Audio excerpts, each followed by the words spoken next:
Next man up, 1025 The Game. Jake Lyman, Teron Davenport, Nick Frazier with you on this Thursday morning. We are broadcasting live from the Busy Bee Plumbing, Heating, and Air Conditioning Game Nashville studios, home of the $99 yearly Beehive membership, where the buzz is always about great service. That is right. We've got TD in studio today. It is not Tuesday. Usually it'll be TD on Tuesdays, but Titans practice schedule takes priority, so we got him here on Thursday today.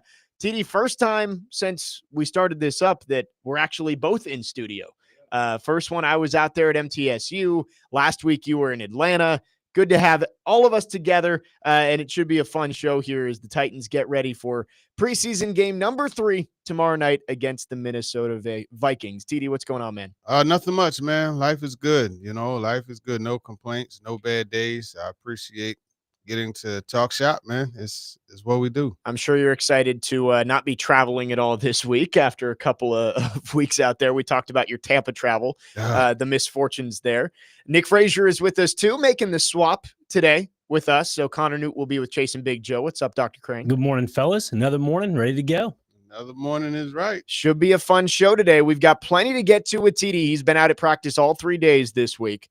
We are going to touch on the Cam Ward-Jeffrey Simmons scuffle. I think it's almost time to put that to bed and move on, but do want to get TD's takes on that. Lots of talk about L'Jarius Sneed as he returned to practice today. Also, we're getting towards cut day. Cut day is less than a week away now after the final preseason game, so we'll go through some of the big roster battles, not only for positions on the 53, but also for starting spots as well. But first, TD, before we get into anything specific, the 10-day road trip was obviously a big part of the plan this preseason. Brian Callahan has talked about how he wanted to make things difficult on his team and put them in spots where they were uncomfortable. Now they come back. They had 3 straight days of practice. 2 were fully padded. Yesterday was not. How have you seen the team respond after that long road trip where, there was talk about some fatigue and, wanting to get home? How have you seen the team respond with some energy since they've returned back to Nashville? Yeah, they've kind of fought through it. And you look at that first day in Atlanta, you could tell like, oh man, this trip is weighing on them. But they were able to come back on Wednesday, have a good practice. And then I think you look at this week, right? I know the scuffle is something that we want to put to bed, but as Cameron Ward said, it's something that was needed. And I think the juice, the energy in practice the last couple of days has been elevated. And I think this is a team that just in a week they improved just from that perspective. It's at a point now where these guys, they're tired of hitting each other. They're ready to go see another team. They're tired of, going against the same guy over and over again. You look at O-line, D-line, pass rush period, and you see those guys like they're going at it, and it's just like that. He knows I'm going to use the long arm stab, so let me just go ahead and see if I can flip it with something else, speed to power, etc. And then even they don't do one-on-ones as thoroughly this year as I've seen in the past. But just going against the DBs, the linebacker, they kind of know what the route combinations are. So you're getting looks, but not full looks. It does feel like training camp just drags on at this point. And I know they shortened the preseason. Like there used to be 4 preseason games. So this wouldn't even be the end of it. You'd play either tomorrow or Saturday, and then you'd play the Thursday ahead of game week. And it still feels long. Like it's been a month since training camp opened, right around there. Yeah. And I get it. Those guys have to be tired of, all right, it's like, we're ready. Let's go play some actual football. They'll get a chance to play tomorrow night against the Vikings. Seems like Brian Callahan, I don't know if he specifically said the plan for the starters tomorrow night, but it seems like it'll be about the same for Cam Ward, maybe a series or 2, just try and get him to a point where he feels confident heading into the regular season, and then you pack it up and get ready for Denver. Yeah, it'll be about the same. It's going to depend on how the drives go, because you look at last week, right? The plan was 2 drives, and we know what happened. He ended up going out for a 3rd one, and he should have. You needed to see that. But I think for the most part, 2 drives. Jeffrey Simmons said he wants to play, but I doubt he plays. We'll see. Maybe he can talk Callahan into letting him get out there for a series or 2 or suiting up. We'll see. I mean, I think Simmons When's the last time he played in the preseason? Probably a couple of years ago. So Yeah, he said he couldn't remember the last time. maybe we'll see him out there. I know you said that Cam Ward getting that third series, I think he needed it in terms of just like, yeah, the second one wasn't great, but I couldn't help but think when I saw Dan Moore not run out on the field for that third one, like, all right, do we need to put Cam Ward out there without his starting left tackle? Yeah. Like, obviously, it was just precautionary with Dan Moore after he got rolled up on a little bit, but I was a little bit worried. Obviously, nothing came to pass, but I was like, man, putting Cam Ward out there without his left tackle doesn't feel like the smartest idea in this moment. No, it didn't, but it just shows the trust they have in Ali Udo. And he's a guy that come into training camp. I didn't have him on the 53. Got to say, projection. I hadn't really heard much about him heading into training and camp. it's interesting because it's he, Jalen Duncan, and John Njoku. They're fighting for 2 spots, right? They'll probably keep 2 backup tackles. Right. Their kryptonite though is Andrew Rupchich because he could play tackle and guard. Yeah. And like he gives you 4 spots. But anyway, you're right though. It was a bit of a risk, but the good thing is the Falcons had their backups in, so Right. it was still backup on backup crime. And Ali Udo, maybe it is telling to see that he was the first guy up off the bench in that game, which I don't know if a lot of Titans fans would have thought that. I think your mind for the swing tackle goes, all right, well, Blake Hance can kind of go inside outside. Maybe he's the guy who's your Swiss Army knife and can kind of play anywhere. And I think Jalen Duncan honestly would have been the next thought for me. But if it is Ali Udo, at least it's something new that maybe you don't know what his ceiling is. Whereas Jalen Duncan, you've kind of already seen it out there in game fashion. I think you have not seen Duncan's ceiling. It's interesting because, and I talked to him about this, it seems like he cares this year. Whereas in the past, it didn't seem like that. Interesting. And I don't know what it was. He told me the opportunity. I don't know. But the thing is, they got to trust that he's not going to revert back to the nonchalant player that he was. Something happened over this summer, and he has a spark. And he's had some pretty good reps in one-on-one pass pro, good reps in team period, but it's the trust factor. Right. And that's what, when they drafted him out of Maryland, the thought was, hey, this is a guy who he has the frame, he's got the tools, but he did give up the most sacks in the Big Ten the year before. It was like, can you mold him into a player who can be productive for you? So far, it hasn't been great, but you're right. It's like you see it right now, but who's to say that, if he gives up a sack or two, that it's not going to revert back and that switch is going to flip back down. Right. And that's the big thing. And that's where the trust is with him. Lots of competition around the Titans roster as cut down day is now under a week away. Titans play their final preseason game tomorrow night against the Minnesota Vikings. We'll get a chance to talk more about the inside linebackers.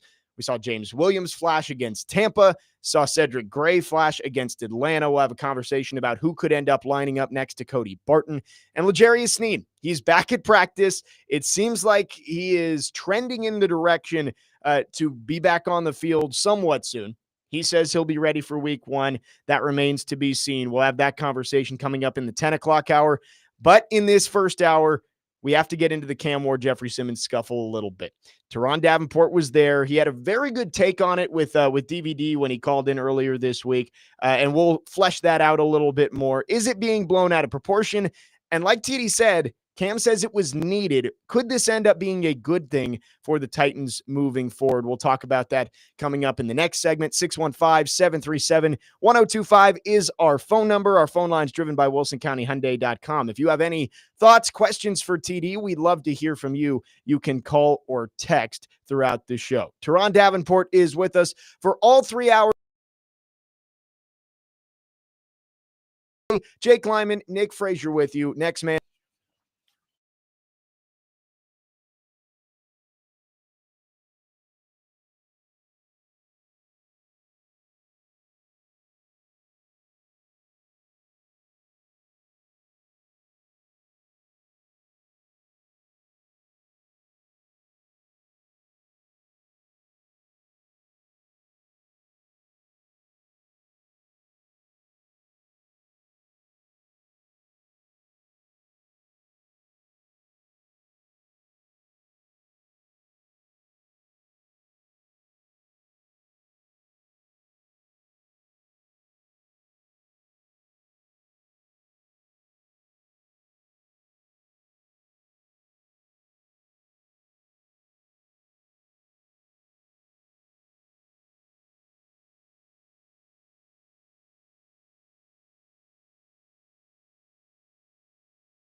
Did you learn anything from the scuffle, I guess, with Jeffrey the other day? Anything come out of that in terms of things you can gain? Did I learn anything from it? Just strong as I would say. It was fun at the same time, and I think it was what we needed though. I mean, we love competing, especially me, Jeff, and I'm excited to have that man as my teammate. And so I mean, I can't wait to see what he do. Sundays I already know what he about, but I get to see the real thing coming soon. That was the clean version of Cam Ward's response, asking what he learned from the scuffle with Jeff Simmons back on Monday. Jake Lyman, Teron Davenport, Nick Frazier with you, next man up here on 102.5 The Game. We're already getting text, TD, asking us to stop talking about the scuffle. I don't think we're going to talk about the scuffle in any kind of negative way. I think everybody realizes that it gets hot. Like you said, these guys are tired of facing off against each other. They want to go play real football. So it'll happen. Obviously, you can't hit the quarterback. And Jeff Simmons said as much. But it could end up being a good thing for this team. And as Cam Ward said, he thinks it was needed. There's some juice there. And, I think both those guys, they have a mutual respect for each other. And that's all you have to say about it. I think really what we have here is a lot of people just want to complain to complain. Maybe they like to complain. I don't know. I don't live in that world of misery, so I can't relate. I don't understand it, but that's what it seems like. Because what do you always hear? Oh, they never talk about my team. They don't give them any coverage. A little bit of coverage, and now stop talking. I just watched you talk about it on NFL Live. I mean, how many NFL Live segments on the Titans are there throughout the year? It's wild to me that it's this way. But here's the thing. As reporters, our job is to share what we see. Guess what we saw? The starting quarterback. You don't see this too often. The quarterback goes up to a defensive player and pushes him and does his celebration in front of him. You don't see that often. But you know what you also don't see? The star defensive player pushed the quarterback. This is an event that happened that had to be shared and reported. Now, after this preseason game or whatnot, can we put it to bed and not talk about it again? For sure. Sure. But there's a period of time where these types of things have what's called a shelf life. Yes. And so you got to give it the shelf life. And the fact of the matter is that event, right, wrong, or indifferent, sparked this offense to have 2 consecutive pretty good days. Cam Ward was humming yesterday. Humming. He said it was needed. And all the talk was, why is there no juice from this team? There's no energy from this team. And it's like, there's an event that gives juice. And I don't want the people out there listening to think that we're still on this, should they have thrown Jeff out of practice?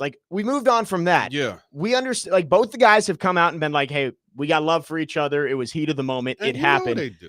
But it is something interesting when maybe the 2 leaders of your team, one on defense, one on offense, they get into it. And it does lead to the offense having juice for the next couple of days. Maybe that is an inflection point for this team. And I think both guys realize that they had some fault in making this happen. Cam Ward should not go up and shove Jeffrey Simmons and then celebrate in his face. As Brian Callahan said, if the quarterback enters the fray, he's got to understand there might be some consequences there. Yeah. But Jeff also has to realize you can't touch the guy in the red jersey. I think they realize that. They've moved on. But you've seen the effects from this, that maybe it does lead to this offense finding its groove and finding some juice. And to your point about the leadership, Callahan said it, minicamp, back when he called the play and Cam, instead of looking at him, was looking at Simmons, talking trash back to him, but he got the play and relayed it correctly so it wasn't a distraction there. But about the leadership, Callahan said it himself. He brought an element that we may not have had offensively. That's what he said. So, yeah, I get it. You don't want to overblow the fight, but there's optics behind it. There's things. It's like one of those. It's like an octopus, right? It has all these arms Right. that extend out. The arms. One of the arms is that you finally have someone at quarterback that's going to be the one driving not just the trash talk, but driving the energy. You haven't had that around here for a while. Right. Tannehill, every once in a while, like I'll never forget the Josh Allen when he threw the strike to Adam Humphries and Josh Allen tackled him. He's like, and one. And, everybody went crazy. Roger Saffold went crazy about that. You're going to see a lot of that with Cameron Ward. That's the good part. Right. And I mean, you look back, you're right. There's been moments like when Marcus Mariota in the last game of the 2017 season, when he had the stiff arm and then he turned around and was it AJ Boye he gave it to or something like that. Like he had moments like that, but that seems like that's Cam Ward all of the time. Like if he gets you, he's going to let you know. And it makes me laugh every time I think about it of Cam Ward just going up to Jeffrey Simmons and doing the zombie land. Like I wish I could have seen it because it's just like, that is so, I don't want to use it's kind of disrespectful to go up to a guy and do that right in his face. It's little brother to big brother. Right. And it was just so, and I'm sitting there watching because I happen to be standing in the end zone at this point, watching, and I'm just looking, and I'm like, he really, oh, shoot. 2 hands to the face. Oh, and I'm just like, did Jeff really just hit the quarterback? And then everything just went haywire. Then Jeff's helmet got knocked off. But look, I like the fire. I like the spark. It happens though. Like this isn't like some type of. The only thing that's unique about it is the people, right? Right. But a fight in camp, hey man, been in plenty of them. And I couldn't imagine how intense it is in the NFL. Been in plenty of them in college. You know what I mean? Because it gets hot. You get irritable rather. I tell you, man, I'll fight you sometimes in the heat. Because you just get that irritable. Right. Right. And that's just the way it is. And I said on Tuesday, if this was your typical Jarvis Brownlee Jr. and Mason Kinsey get into it, nothing would be said about this.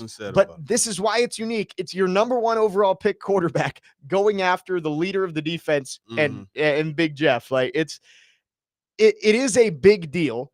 And I know there was conversations about like, should Jeff have been thrown out of practice? And I think that goes back to just the history with Big Jeff of like, this isn't the first time he's been involved in these kinds of things. And he usually is one of the ones involved in these kinds of things.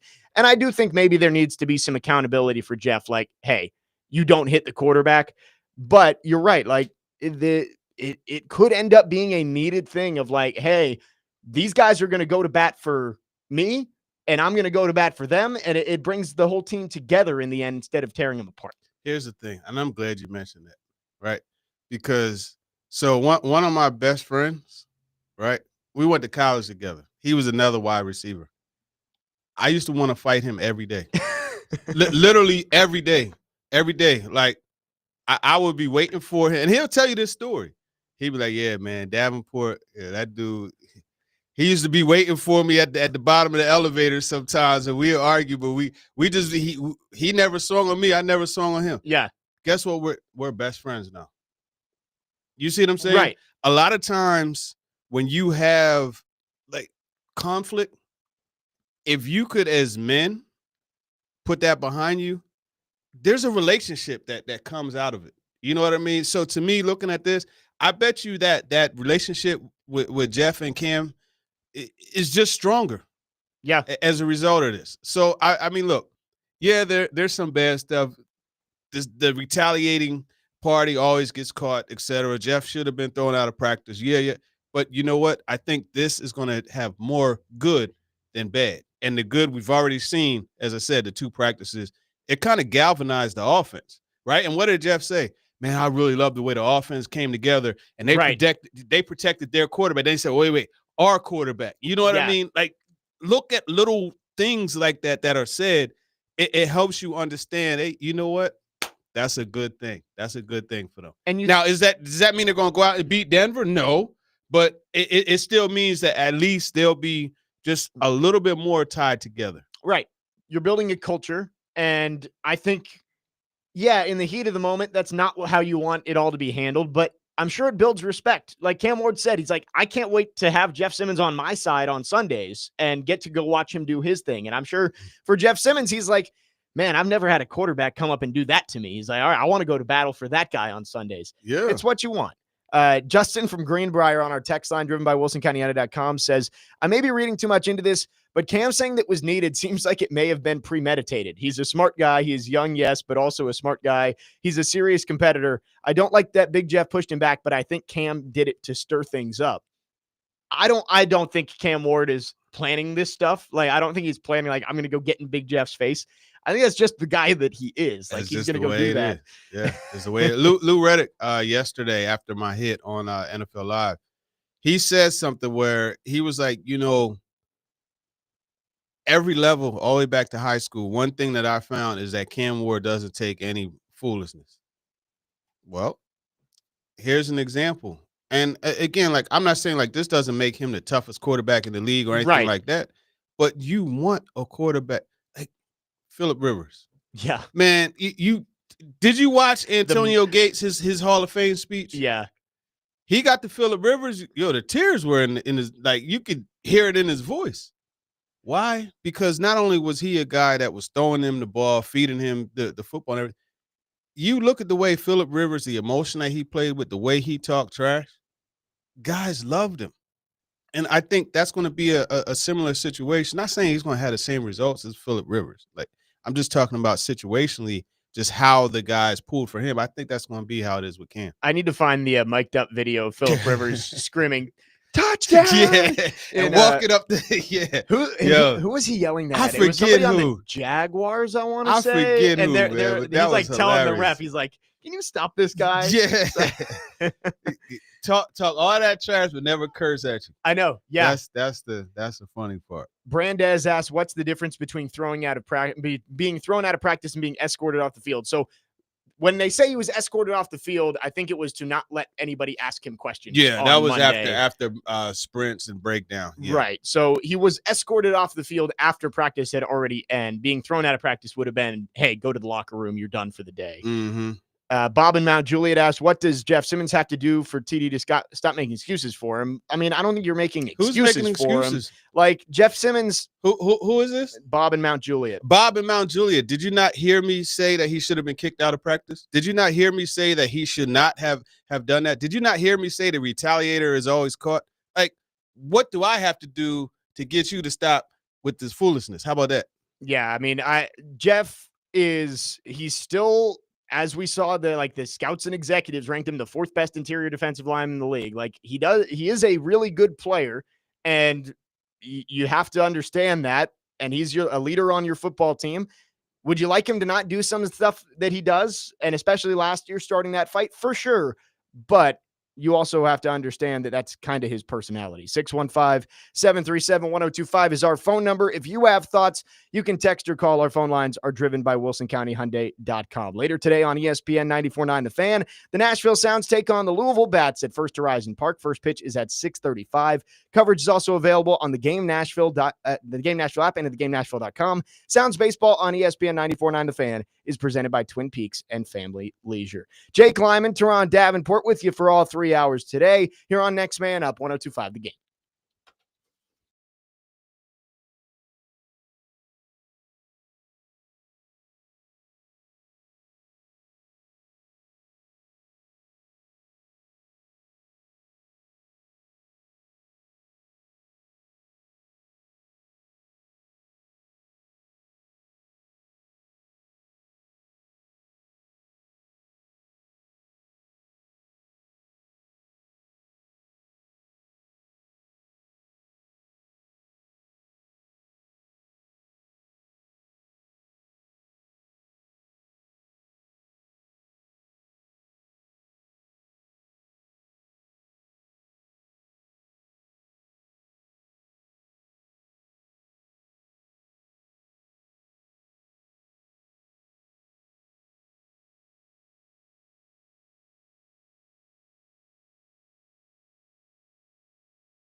90-yard touchdown!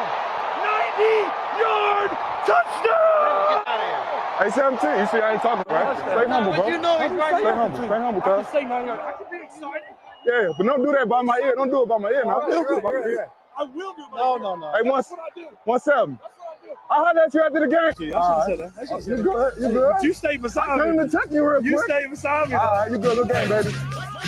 Appreciate 8566 on our text line for finding the video of Phillip Rivers screaming in Yannick Ngakwe's ear, 90-yard touchdown. And what's funny is Ngakwe helped him up. He And did. instead of saying thanks, he's like, 90-yard touchdown. Yo, Phillip Rivers cracks me up. But he was one of my favorite quarterbacks. My mom, she used to hate him, man. She called him cocky and arrogant and didn't like all the trash talk that he had. I love it. And we were just talking about it's kind of what Cam Ward does. But you saw it at the end, even though they were on opposite teams, Ngakwe went up and found Phillip Rivers after the game, and he goes like, hey, you kept walking beside me. And it seems like it's a heat of the moment thing. He's going to come after you, but he means no ill will by it. Right. Jake Lyman, Teron, Davenport, Nick Frazier, next man up, 102.5 The Game. Talking about Cam Ward and Jeffrey Simmons, and they went after it on Monday, and there were questions about, should Cam Ward have been there? Should Jeffrey Simmons have responded the way he did? But as TD has said, the last couple days, it seems like the offense has really responded well. I mean, I was reading, we were going off the air right as practice ended, and I saw your practice reports, and it's like every other bullet point from your notes was Cam Ward touchdown, Cam Ward touchdown. Mm-hmm. He And was humming, man. you need to see that because early on in camp, there were obviously some speed bumps. There were some struggles from Cam Ward, and it's starting to look like we've seen some development from Cam Ward in the things that he's done. He's not making as many mistakes in practice, and he's starting to build this rapport with some of his playmakers, and it's happening at the exact right time, right before the preseason ends.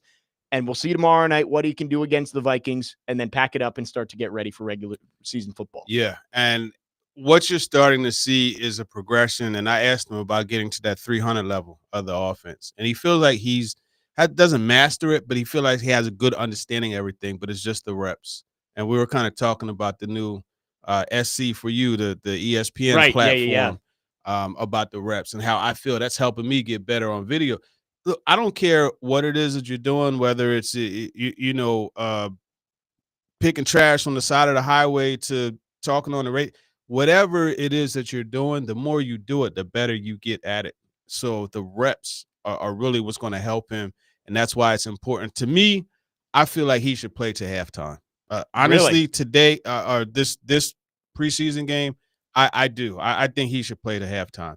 And they're playing their backups, so even if you don't play the offensive line, the first offensive line, I don't think is an issue. You should still have them out there.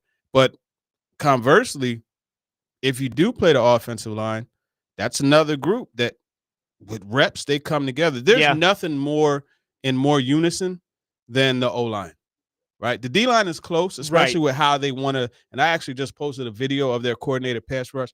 It's close, but nothing is more cohesive than the offensive line. So reps for them, I wouldn't be opposed, and I'm old school. You know what I mean? I feel that guys should play in every preseason game.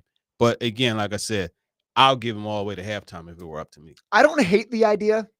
I just wonder if the risk is worth the reward of like, you're going to feel stupid if he plays 4 series and he's looking fine and you send him out for a 5th and then he gets hurt. Like that. Yeah, you don't want to be greedy with it. Right. But I mean, like you can't one thing with football, you could never go out there and be like, ooh, can't get injured. You know what I mean? Because that's when it's going to happen. Yep. Like anytime like you change the way you approach, if you don't go and attack, it's going to be it. Yeah. Do you think that if Cam Ward goes out tomorrow night and the first drive against Atlanta, if Van Jefferson catches that pass, they might go down and score a touchdown. If it's something like that tomorrow where it looks good, he's in rhythm, leads them down, they score points on the first drive, do you just say, you know what, we've seen enough? Or do you think the reps are more important than the confidence of leaving on a high note in the preseason? It's very possible that they could have a drive. Because after all, that's what Brian Callahan said. He wants to see the offense have a drive.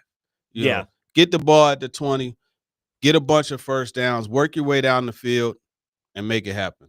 Now, if he comes out and throws a bomb to Van Jefferson and Jefferson runs 40 yards and it's a touchdown, I would say, you know what, bring him back out the next series. But the thing is with confidence, and I've said this before, because I know like it all used to be like, well, how could he be confident if he never made an NFL throw? That's not important. Yeah. Confidence as an athlete, you pull your confidence from your preparation, right? And when you feel that you're fully prepared and you're ready to go and you know everything that's going to happen, you're confident. You know what I mean? So to your point about the confidence from staying in there and getting the reps, yeah, that will help. But I think the confidence is already there. Like, I don't think you're doing this to build confidence. I think you're doing it to build consistency. That's more a more accurate term to me, or why you would give him extra reps. That's a good point. And that's we had the conversation around minicamp when Cam Ward said he's at a 10 out of 10 on the confidence scale of like, there's a difference between confidence in your abilities and confidence in the outcome. Like, he's not confident that he's going to go out and go 17-0 this season, but he's confident in his ability to go out there and be an NFL quarterback. And we're going to see. Only about 2 weeks away from the opening game in Denver. What have you seen, TD, overall in Cam Ward's development from day one of training camp to now? Because I think maybe there has been some more rough stretches than fans would have expected. I mean, there's been more days than not where he's turned the ball over, and there's been a couple of days where you're hearing reports of him throwing, 5 of 14 on the day in team periods. But it does seem like those days are starting to become fewer and further between the deeper we get into camp. Yeah, I think what we're seeing more of is him getting a rhythm. And like, so you look at Atlanta, okay, they tried a couple vertical passes, it didn't really work. So they went to the quick passing game. And that's okay, we're gonna get you in a rhythm. We want you to get in a groove. And that's the way he's gotten into a groove. And along with that is you're not seeing as much. So like OTAs, minicamp, if Restrepo was in there with him, Restrepo was getting the football. You know what I mean? Yeah. After that, if Ridley was in there, Ridley was getting. But now he's progressed to a point where it's just like, I'm just throwing to the open man. Okay, Gunnar Helm on the scene, boom, we're gonna hit that. Oh, Alec Iamaner running the deep end. Okay, boom, I'm gonna hit. You know what I mean? It's not just Ridley. Now, don't get it twisted. When it's time to make things happen, Ridley is probably going to get the football. But for the most part, you're seeing him spread the football around. And to me, that's a big thing as far as like being the point guard. Because like Ryan Tannehill, man, Ryan, even with AJ here, Ryan Tannehill was a distributor. If your jersey was the one that was open, he's gonna get you the football. And I remember Rob Moore said that he loved that about Tannehill. It's just like, hey, we know regardless of what numbers on our jersey, if we're open, we're gonna get the football. So we just gotta make sure we get open. That I think is where you're seeing Cameron Ward progress to, and that's a good thing. Especially, man, this dude, he's 23 years old. Yeah, a rookie quarterback having that mindset, because we saw in the past, right, with Will Levis relying so much on DeAndre Hopkins. Hey, man, D-Hop's down there somewhere. Throw it. You're not seeing that as much. Now, obviously, games are a different situation. We'll see, like, in the actual games, but you're not seeing that in practice. And maybe it's a good thing that, first off, Calvin Ridley didn't play last week against Atlanta, and Cam Ward had to go out there without his number one target and trust Alec Iamaner and trust Van Jefferson and make plays to them. And this week in practice, too. I mean, Calvin Ridley practiced on Monday, right? But he hasn't practiced either the last 2 days. So yeah, he probably won't play tomorrow also. I would guess that you're not going to see Ridley and Sweat and Winston and those guys who they haven't been practicing for a little bit here. 615-737-1025 is our phone number. We'd love to get your thoughts or questions for TD. Our phone lines are driven by WilsonCountyHyundai.com. When we come back, I want to get TD's quick thoughts on Brian Callahan, because TD and Jeremy Fowler put out an article earlier this week talking about the pitfalls of developing a number one overall pick quarterback. We'll get into that coming up next. Jake Lyman, Teron Davenport, Nick Frazier, next man up, 1025 The Game.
This week's Nashville's best deal is Bavarian Beer House, conveniently located at Opry Mills Mall. Enjoy beer, food, music, and fun at Nashville's only authentic German beer hall, where it's Oktoberfest every day. Head to thegamenashville.com/deals now to get a $50 gift card for only $25 to Bavarian Beer House while supplies last. Jake Lyman, Teron Davenport, Nick Frazier, next man up here on 102.5 The Game.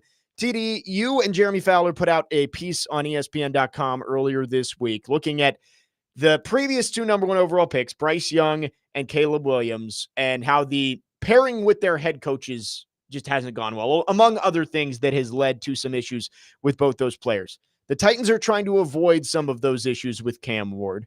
And the nugget that kind of got taken out of that and put out on social medias was that there was a consideration to letting go of Brian Callahan at the end of last year and cleaning house and just bringing in a whole new regime to get ready for your number one overall pick quarterback. They did not elect to do that. And I thought it was really interesting because I'm kind of the mindset of like, hey, if you were thinking about it, you probably should have just done it. It's like if you didn't have 100% confidence in his ability to develop a quarterback, then why are you giving him another chance? But based off Chad Brinker's comments in that article, it seems like they are willing to commit to Brian Callahan long-term as long as they see some growth this year and some development, even if that doesn't show up in the win column per se. Yeah, and I will say those comments, those were from January in regards to considering what they would do as far as cleaning house Gotcha. and also the belief in him. It was in January, and it's actually been firmed with the whole process from then to now. Like there's so much work that went into the off-season stuff that they did. I mean, we went in there and we saw it, and Callahan went over. They broke down so many different things as far as MEs, what they call mental errors, sin, self-inflicted negatives. And they looked at it like, okay, we had this percentage of self-inflicted negatives pre-snap. So procedural type of penalties, whether it's illegal formation, lining up offsides, whatever.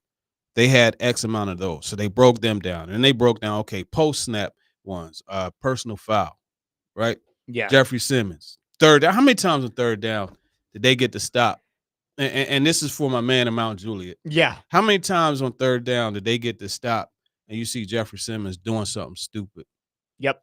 And the defense has to go back on the field and the drive's extended. How many times did that happen? These are the types of things that they were working to fix, right? And so Brinker or guys like they're seeing this and like, wow, this is pretty good, right? And then you look at the shuffling the locker room to where, all right, you got Cameron Ward in between Lloyd Cushenberry and Calvin Ridley. There's no longer O-line row on the left when you go in, and tight end row leading the D tackle row, and then it's not like that. All of these are things that Callahan did that stood out to Brinker and allowed Brinker to be even more reinforced in his belief in Callahan. Now, obviously, if things go wrong, you can't go 3-14 again. But if they win 5-6 games, I think Callahan is going to remain.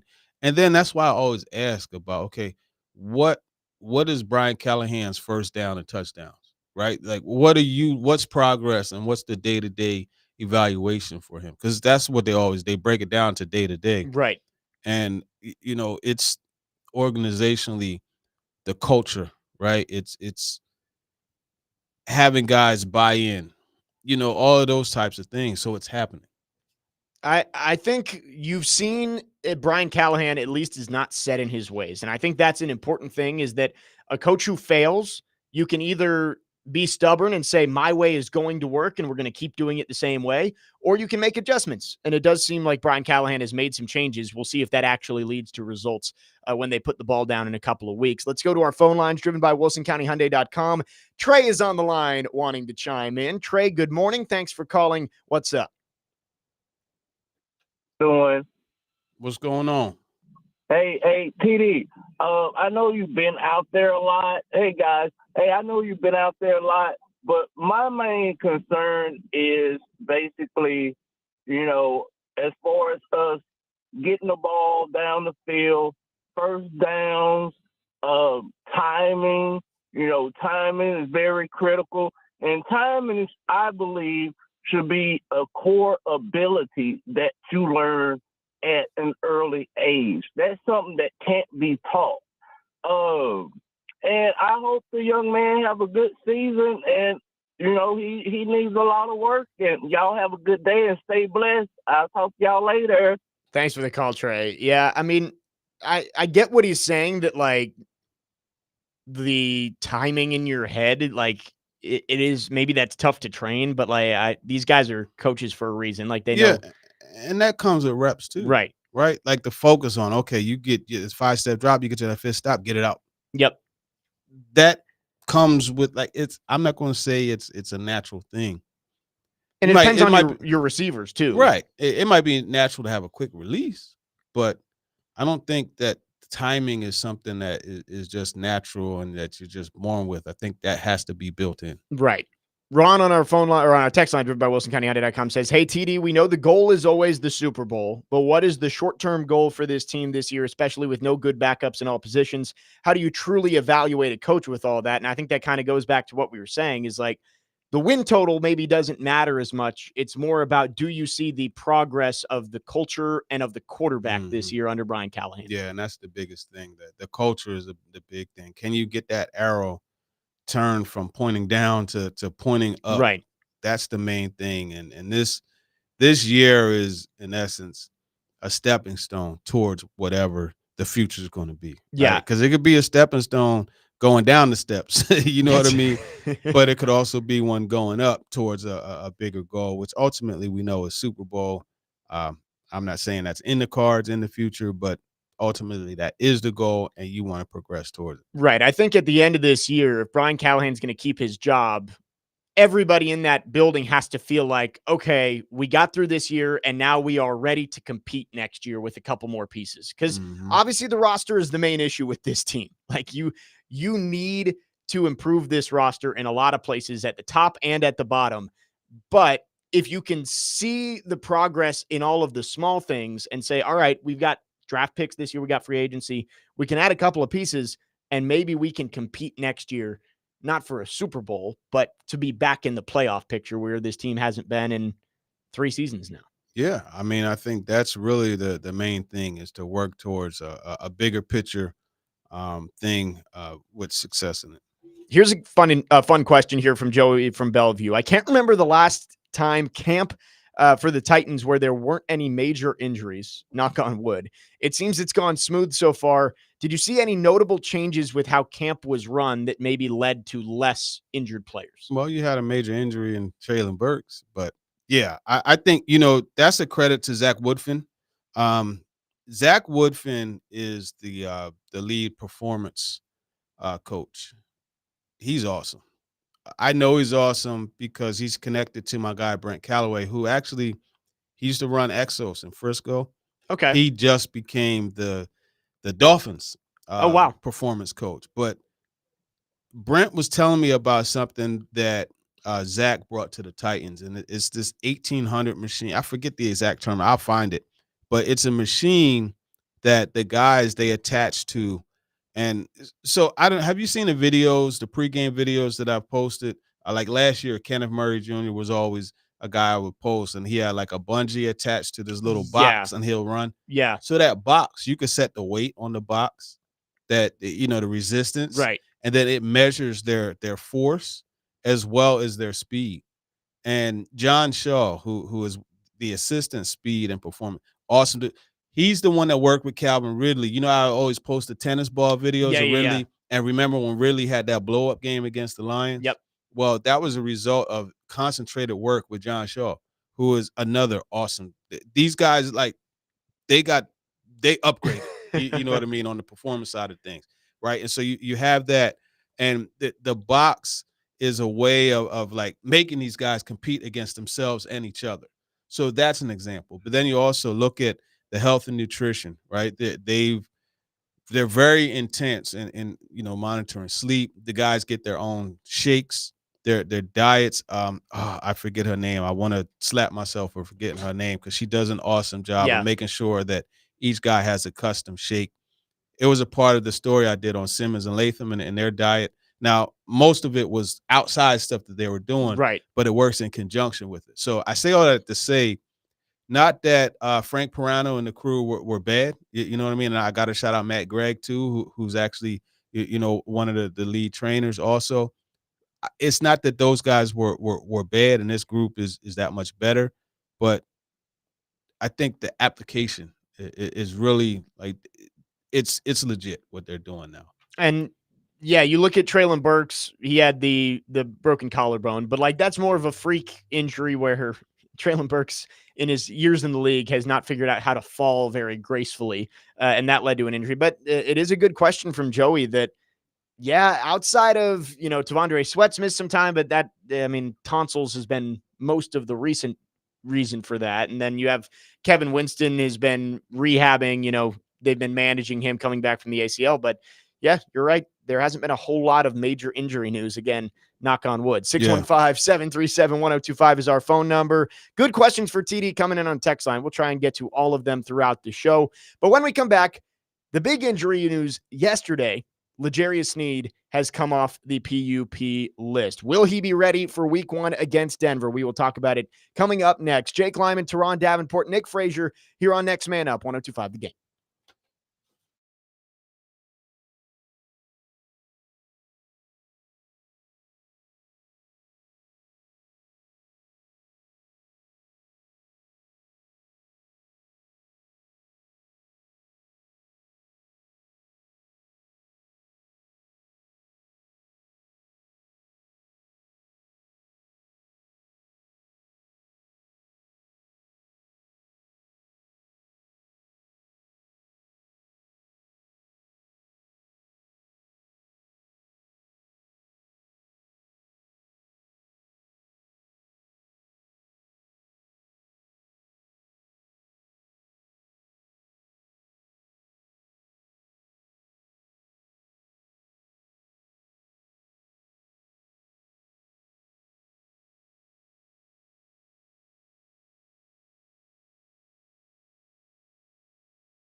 Second hour on this Thursday. Next man up, 102.5 The Game. Jake Lyman, Teron Davenport, Nick Frazier.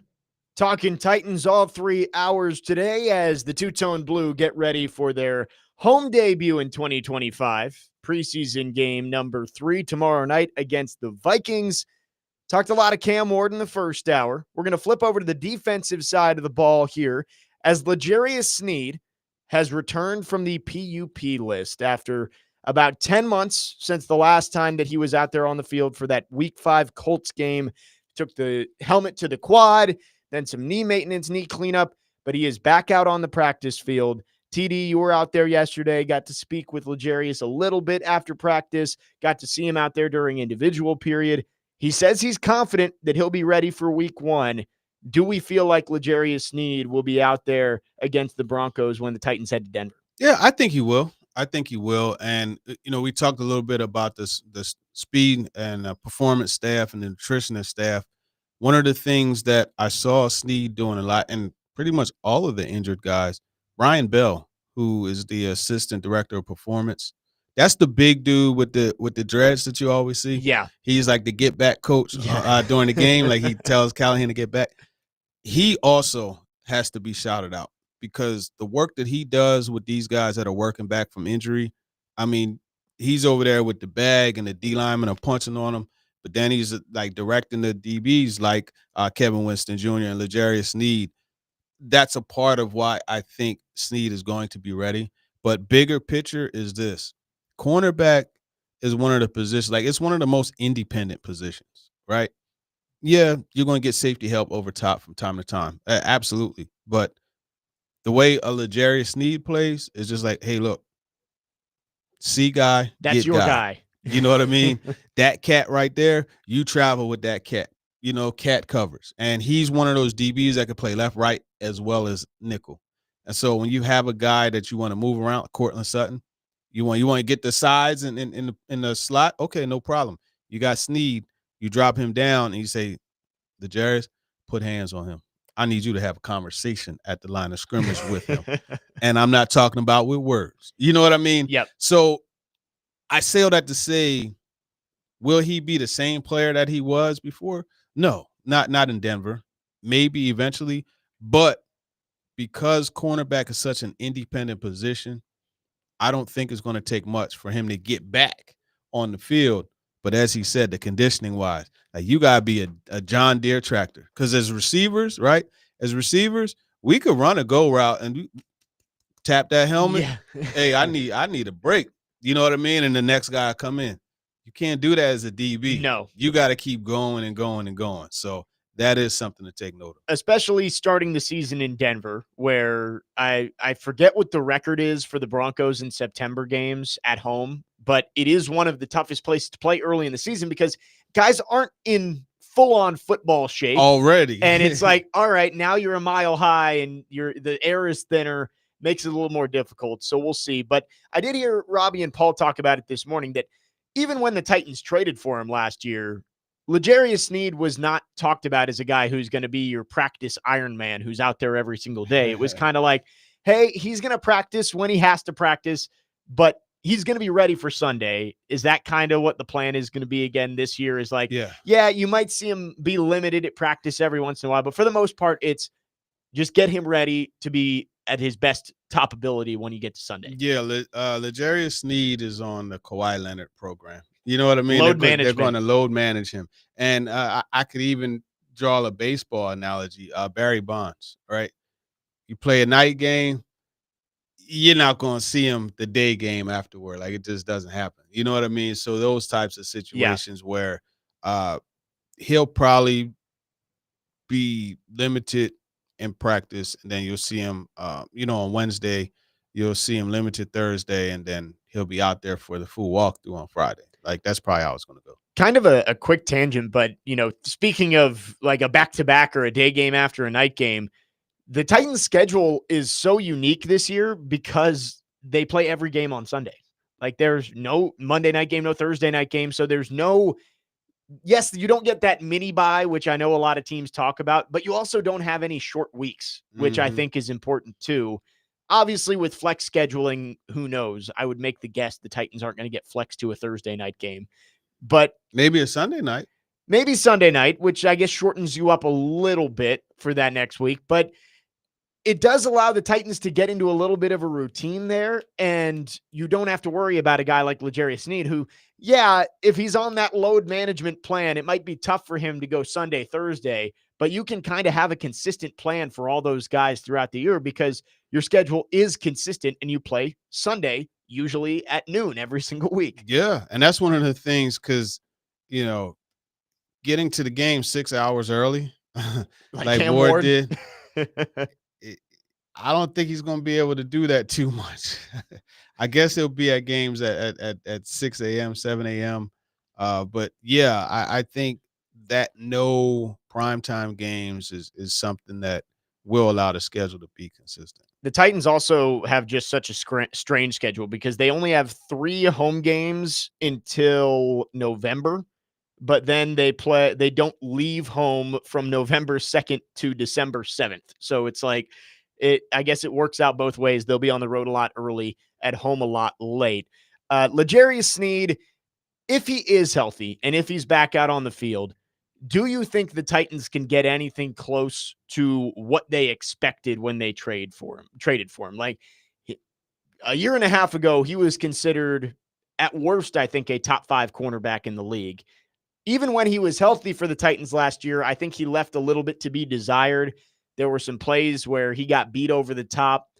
We talked about the Snoop Huntley experience and that he missed a couple of those in that Dolphins game.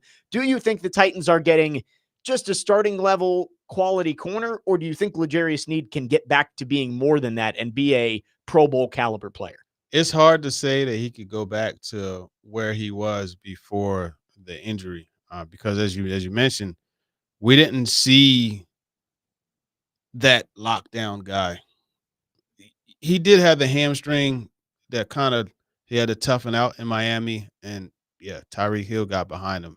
Jalen Waddle got behind him. Yep. But at the same time, it's tough for me to project him being a top 5 corner again. Right. It's one of those things you got to show it. Yep. You got to show it. But the beauty of that, and I always love it, is when you have a very, very talented athlete get challenged that way. I love to see, okay, what is this going to bring out in you? Sometimes it makes you elevate. Other times it's like, yeah, it's over for him. You get to see what he's really made of. Yeah. And I thought it was really telling when, to bring up the ESPN, the top 10 players at every position article, those execs and scouts and coaches still had an honorable mention for L'Jarius Sneed. And it's like, I think everybody kind of realizes if he does get back to top form, this is a guy who's formidable out there. But it is just tough to count on anything like that based on what we've seen so far. Yeah, without a doubt. L'Jarius Sneed is back out on the practice field, though. He was activated from the PUP list yesterday. There is the small detail of his legal issues that have been floating around over the last couple of months. We did get an update on that from Paul Kaharski yesterday. We'll talk a little bit about that coming up next. This fall, live at Pinnacle at Nashville Yards, Tim McGraw will perform at Trinetics Rock the Cradle. This event is sure to be a great time celebrating a great cause. Proceeds from the event will support newborns and moms at Ascension St. Thomas Midtown. Get your tickets now at rockthecradlenashville.org. 615-737-1025 is our phone number. If you have thoughts or questions for TD, make sure to get those in. We're trying to get to all of them before the end of the show. We'll get to some coming up in the next segment as well. Jake Lyman, Teron Davenport, Nick Frazier, next man up, 102.5 The Game.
Next man up, 1025 The Game, Jake Lyman, Tehran Davenport, Nick Frazier, broadcasting live from the Busy Bee Plumbing, Heating, and Air Conditioning Game Nashville Studios, home of the $99 yearly Beehive membership, where the buzz is always about great service. Updating on L'Jarius Sneed, who is back out on the practice field after spending about 10 months away from practice, from gameplay, after getting hurt against the Colts in Week 5 last year. He is back out there in a limited fashion. He said he is confident in his ability to be out there for Week 1 against Denver. TD, quickly, there was the other hiccup of his legal issues with him and his associate and the car dealership down in Texas. It does seem like that is going to not be a huge factor for him. Paul Kaharski on paulkaharski.com reporting yesterday that the criminal case has been sent to a grand jury for a September 25th hearing, but L'Jarius Sneed's his charge has been reduced to a misdemeanor for failure to report, because I guess in Texas he was a witness to the crime and he didn't report it. So it seems like he is not going to be at least punished in any kind of major way that could impact his ability to be on the field. Yeah, well, that's an interesting update. We'll see what happens there. We know that situation is just a mess. Shame on him for. You got to make better choices, right? You got to be careful who you associate yourself with. Good on him for saying, "Hey, man, like I severed ties with him. Don't see that guy anymore." You can't have somebody put you in that type of situation, And there's a scripture my mom used to always tell me. It was in Ecclesiastes. It's bad associations spoil useful habits, and it's very true. And that's the case here.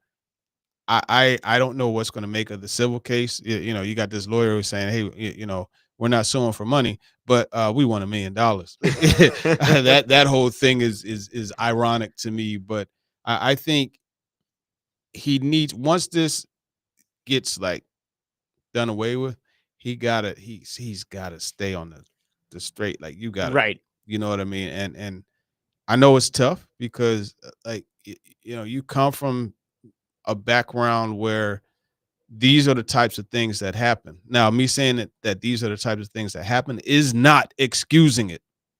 It's just saying these are the types of, like, you tend to fall into these kinds of situations. So you have to be extra cautious. Right. I mean, I think back to two really well done documentaries I've watched of like the Michael Vick situation. Of Michael Vick wasn't the one who was like planning all of the the dogfighting and stuff that got him in trouble, but the people he was surrounding himself with and was allowing them to live in a house that he bought, they were doing all this and he was funding it. Like it is all about who you associate yourself with. Mm-hmm. And it's good to hear that L'Jarius Sneed has at least cut ties with his former personal assistant, I believe is what obviously the guy who was in the car with him that day down in Texas. So the hope is that the injury is getting better, the legal situation is getting sorted out, and L'Jarius Sneed will be ready to go for Week 1 against Denver. Let's get back to your text line, driven by WilsonCountyHyundai.com.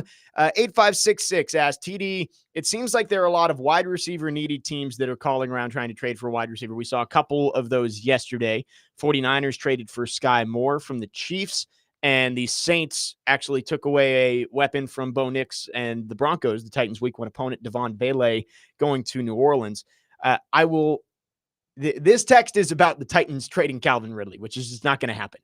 But he says, if someone calls the Titans, what would it take for that trade? I would ask the question of, like, would Van Jefferson maybe be available in trade talks if you feel like some of the younger guys have beat him out?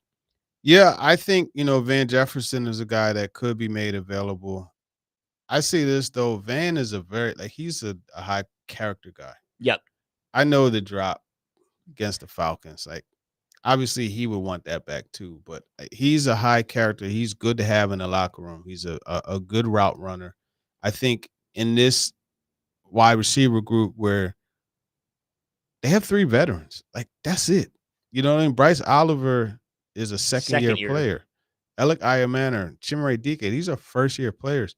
They need to be shown the way. Although the results don't necessarily come to the surface with Van Jefferson and the catches and the numbers, etc., but he is a good guy to have around. Yeah, if you could get a fourth round pick, oh yeah, make the deal. You know what I mean? But you're not going to get that. So I don't think that he's someone that should be traded. Yeah, I kind of find it hard to see a team giving you anything of significant value for Van Jefferson. And based on what we've seen, I don't know if you feel confident enough that Iman, Oliver, DK are going to be instant impact kind of players. And we're going to talk more about that wide receiver room later on in the show. Skyler with an interesting question here. And I will preface this with the Cowboys aren't going to trade Micah Parsons. I think I understand Jerry Jones is kind of crazy. And there was, I guess the documentary came out last night of the quote going around was Jimmy Johnson basically saying, I don't want guys who have asthma. Oh yeah. So Jerry Jones is crazy. Maybe something does go wrong and Micah Parsons does get traded. I would say it would be a very long shot. But Skylar asks, with the Titans' first-round pick maybe being expected to be a top 5 pick, could you see them trading it away and maybe not having to give it up as much to go get Micah Parsons? I mean, it's possible, but Right. I don't think this team is a Micah Parsons away from contending. Will that help them a lot? Oh yeah, for sure. But their objective is to acquire draft picks, not trade them. Right. So I don't think that necessarily falls in line with, the draft, develop, retain mindset, sprinkling in some free agents. I don't think it comes in line with it. But I mean, obviously, Micah Parsons is an exception. So it's something you have to consider. You absolutely have to consider. He's one of those players where, like, we get the text of, should the Titans trade for Trey Hendrickson? And the answer is no, because you'd have to give up draft capital to get a guy whose window of his prime doesn't match up with your window of trying to be a contender. Mm-hmm. But for Micah Parsons, his window is much longer and is just starting. I think if you could get it down to less than multiple first-round picks, I think that's a deal you do. But I agree with you. We talked about it yesterday about how the Titans, with all of these quarterback-needy teams and a lot of quarterback prospects that are currently being talked about in the first round, the Titans could be in a spot, if they're picking high next year, to cash in and get multiple first-round picks back in a Trey Lance type deal, where the Dolphins got 3 to move back from 3. So I think that's more of what the Titans should be doing, is you're trying to make a deal that gets you a ton of high draft capital rather than give away draft picks for a guy who, yeah, Micah Parsons in 3 years still is going to be really good, but does he make you that much better right now? Not really. Right. And I think, that's the main thing to consider. But man, it would be nice. It would be fun to watch Micah Parsons on Sundays every nice week. if I were the Titans to have him. That's for sure. I agree with that. Let's talk about these linebackers for a second here. We're going to talk more about them and some of the other spots that could be up for grabs as we head into the final preseason game. Cody Barton, I think, has been really good so far. And I think that was not your flashiest free agency signing. And a lot of Titans fans, when they signed him, were probably just like, who? Why? Yeah. Like, it's a substance signing. But it seems like he has really turned into a leader, and he's a guy who can do everything for this team. Like, maybe not as good in coverage as he is in the run game, but it does feel like it's an upgrade from what they had there last year. And he's a guy who can be a leader in the middle of their defense. I think it brings a more disciplined linebacker, a more disciplined center of the defense. Kenneth Murray was one of those guys where, like, you tell him, hey, I just go bust stuff up, and that's what he would do. But sometimes in the process of doing that, like, he'll misshoot a gap, and next thing you know, there's a wide open gap, Right. and that running back is bumping his head on the goalpost. So you got to be careful with that. But you don't get that as much with Cody Barton. I think, the flip side of that is you may not get as many big plays that go your favor, but he's going to allow less big plays against you. So that's a good thing. And then just the effect he has on the younger guys, Cedric Gray, James Williams, talking to them, like, they'll tell you real quick, he's helped me make sure my eyes are where they need to be. And then it goes back to the confidence from preparation. they're able to play more confidently. Cedric Gray was telling me after the Falcons game how it's starting to become where the game is slowing down for him. Not necessarily, and when I say the game's slowing down, that doesn't mean the opposing team is playing slower. He's just processing faster and more naturally. And when you're able to just react, it's a lot different than like, oh, wait a minute, like, okay, I saw the fullback is coming here. That tells me that, wait a minute, but he could, you know what I mean? Yeah. When you just look, oh, fullback's going there, I got to shoot that gap. Yep. You know what I mean? And those are the types of things that you see Cedric Gray and James Williams doing now, where it's just trigger, trigger, trigger, trigger. Go do what you got to do as opposed to thinking so much. We've seen them both, I would say, in both preseason games. The guy who stood out the most has been an inside linebacker. In Tampa, James Williams, from the opening kickoff, made a play. Set the tone. Cedric Gray blows up the running back to get a sack on the first drive, had an interception that was called back due to offsetting penalties. Who's going to start next to Cody Barton? We will talk about that coming up next. 615-737-1025 is our phone number. If you have thoughts, questions, anything for Teron Davenport, get those in. We'll try and get to all of them before the end of the show. Tune in to 1025 The Game this Saturday at 11 a.m. for our college football game of the week. That's right, college football is back. Week 0, Iowa State, Kansas State, presented by Twin Peaks Restaurants and Circa Sportsbook. Take your tailgate to Twin Peaks, home of 29-degree drafts and wall-to-wall sports. Jake Lyman, Teron Davenport, Nick Frazier, next man up, 1025 The Game.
Point when Cedric maybe got over a hump a little bit and started to settle in? But I think Cedric's playing with confidence right now. You know, he's not second guessing himself, and he's just being who he is. He's being a downhill player.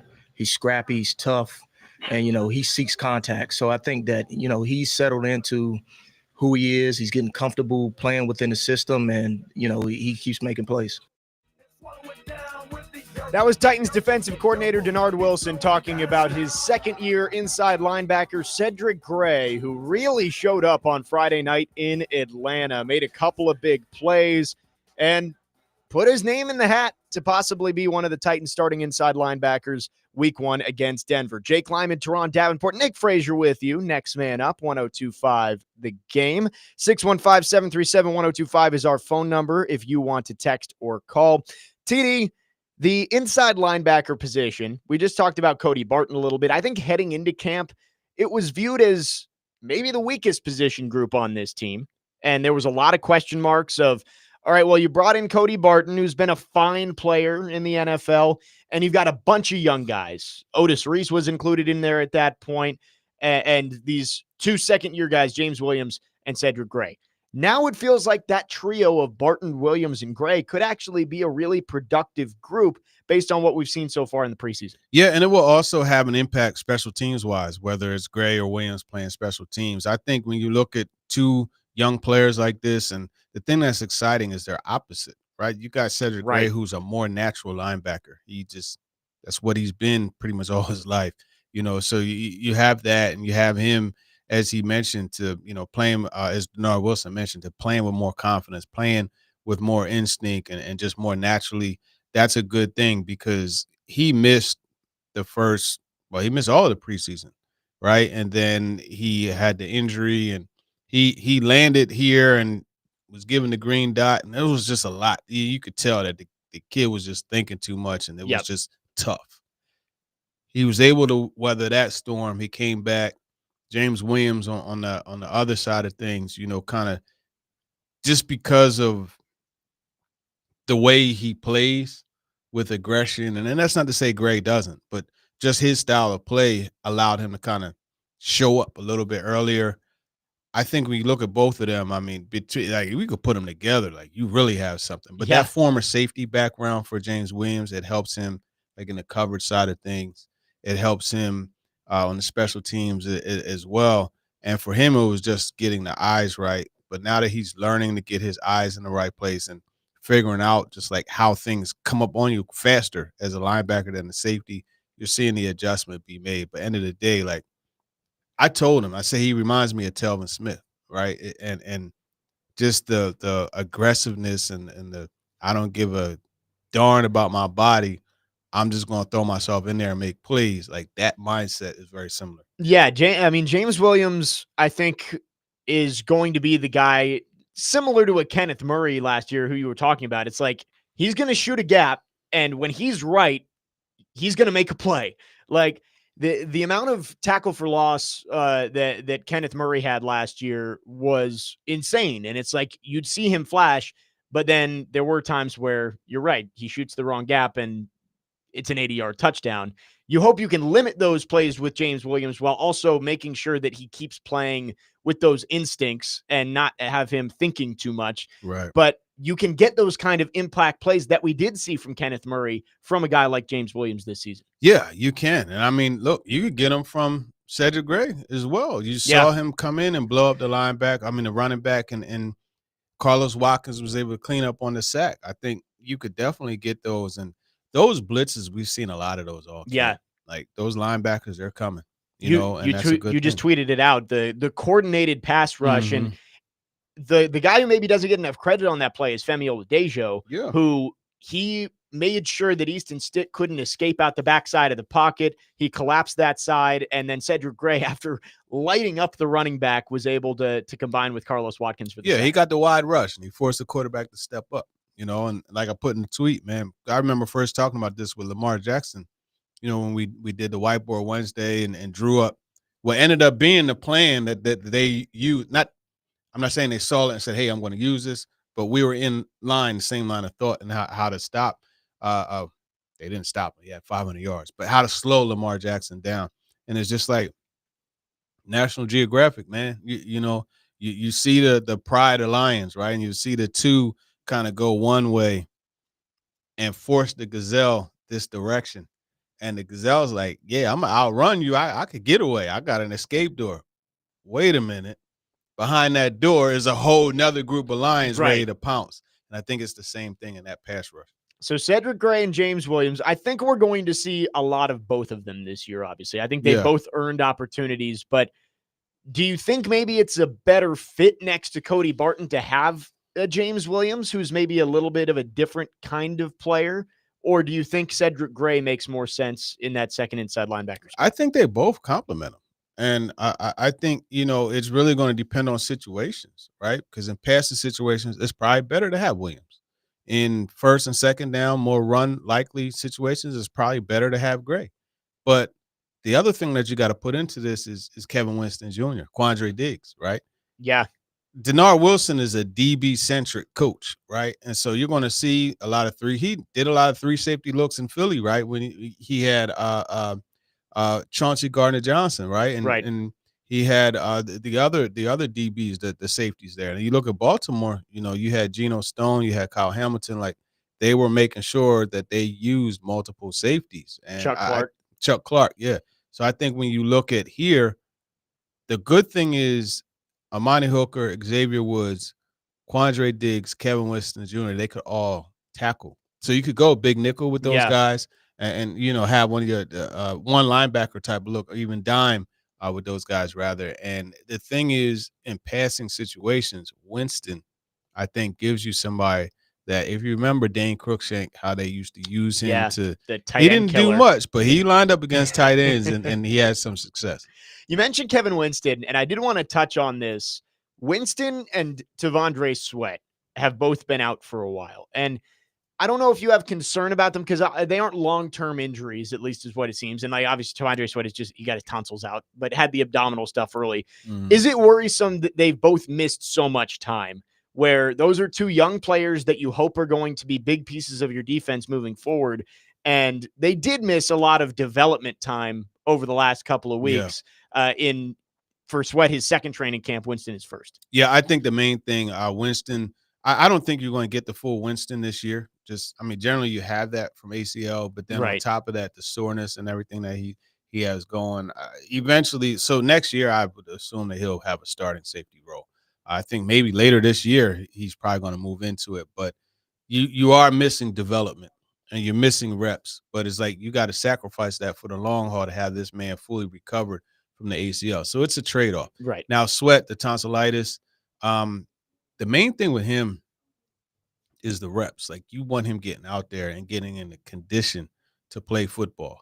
Now, they're going to Denver, right? And it's going to be like guys are going to get winded in the pregame warm-up. Right. You know what I mean? So it's already extenuating circumstances.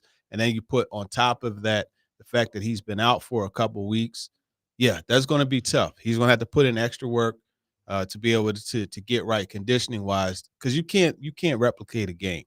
You could somewhat replicate it in practice, where it's like, you know, we're just going to have you go 10 straight snaps, boom, do it, suck it up and go. You know what I mean? But you can't do that in the you know, in the training room or working out on your own. Yeah, like we talked about it last year heading into the season of what is Tavondre Sweat going to be able to handle a full workload, and will he be more of a guy who plays half your snaps instead of 3/4 of your snaps? And he proved that he can be a guy who's out there a lot, but it is a tough ask when he's missed 3 weeks of training camp, hasn't played in the preseason, to go out to Denver and immediately put it into high gear.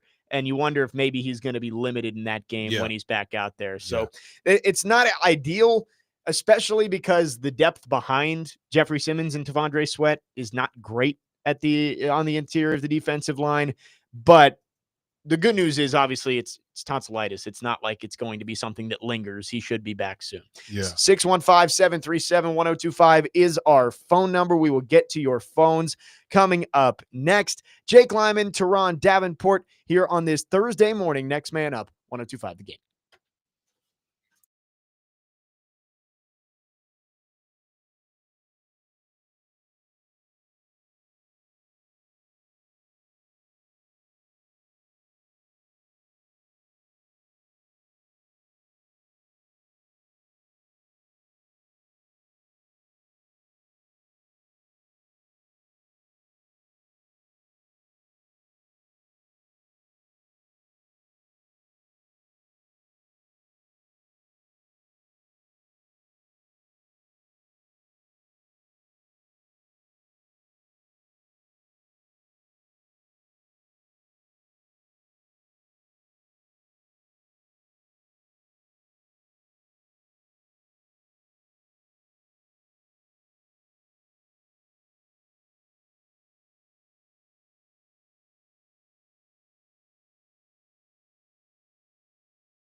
Wrapping up the second hour here on this Thursday. Next man up, 102.5 The Game. Jake Lyman, Teron Davenport, Nick Frazier with you. Titans are off today, getting ready for their final preseason game tomorrow night against the Minnesota Vikings.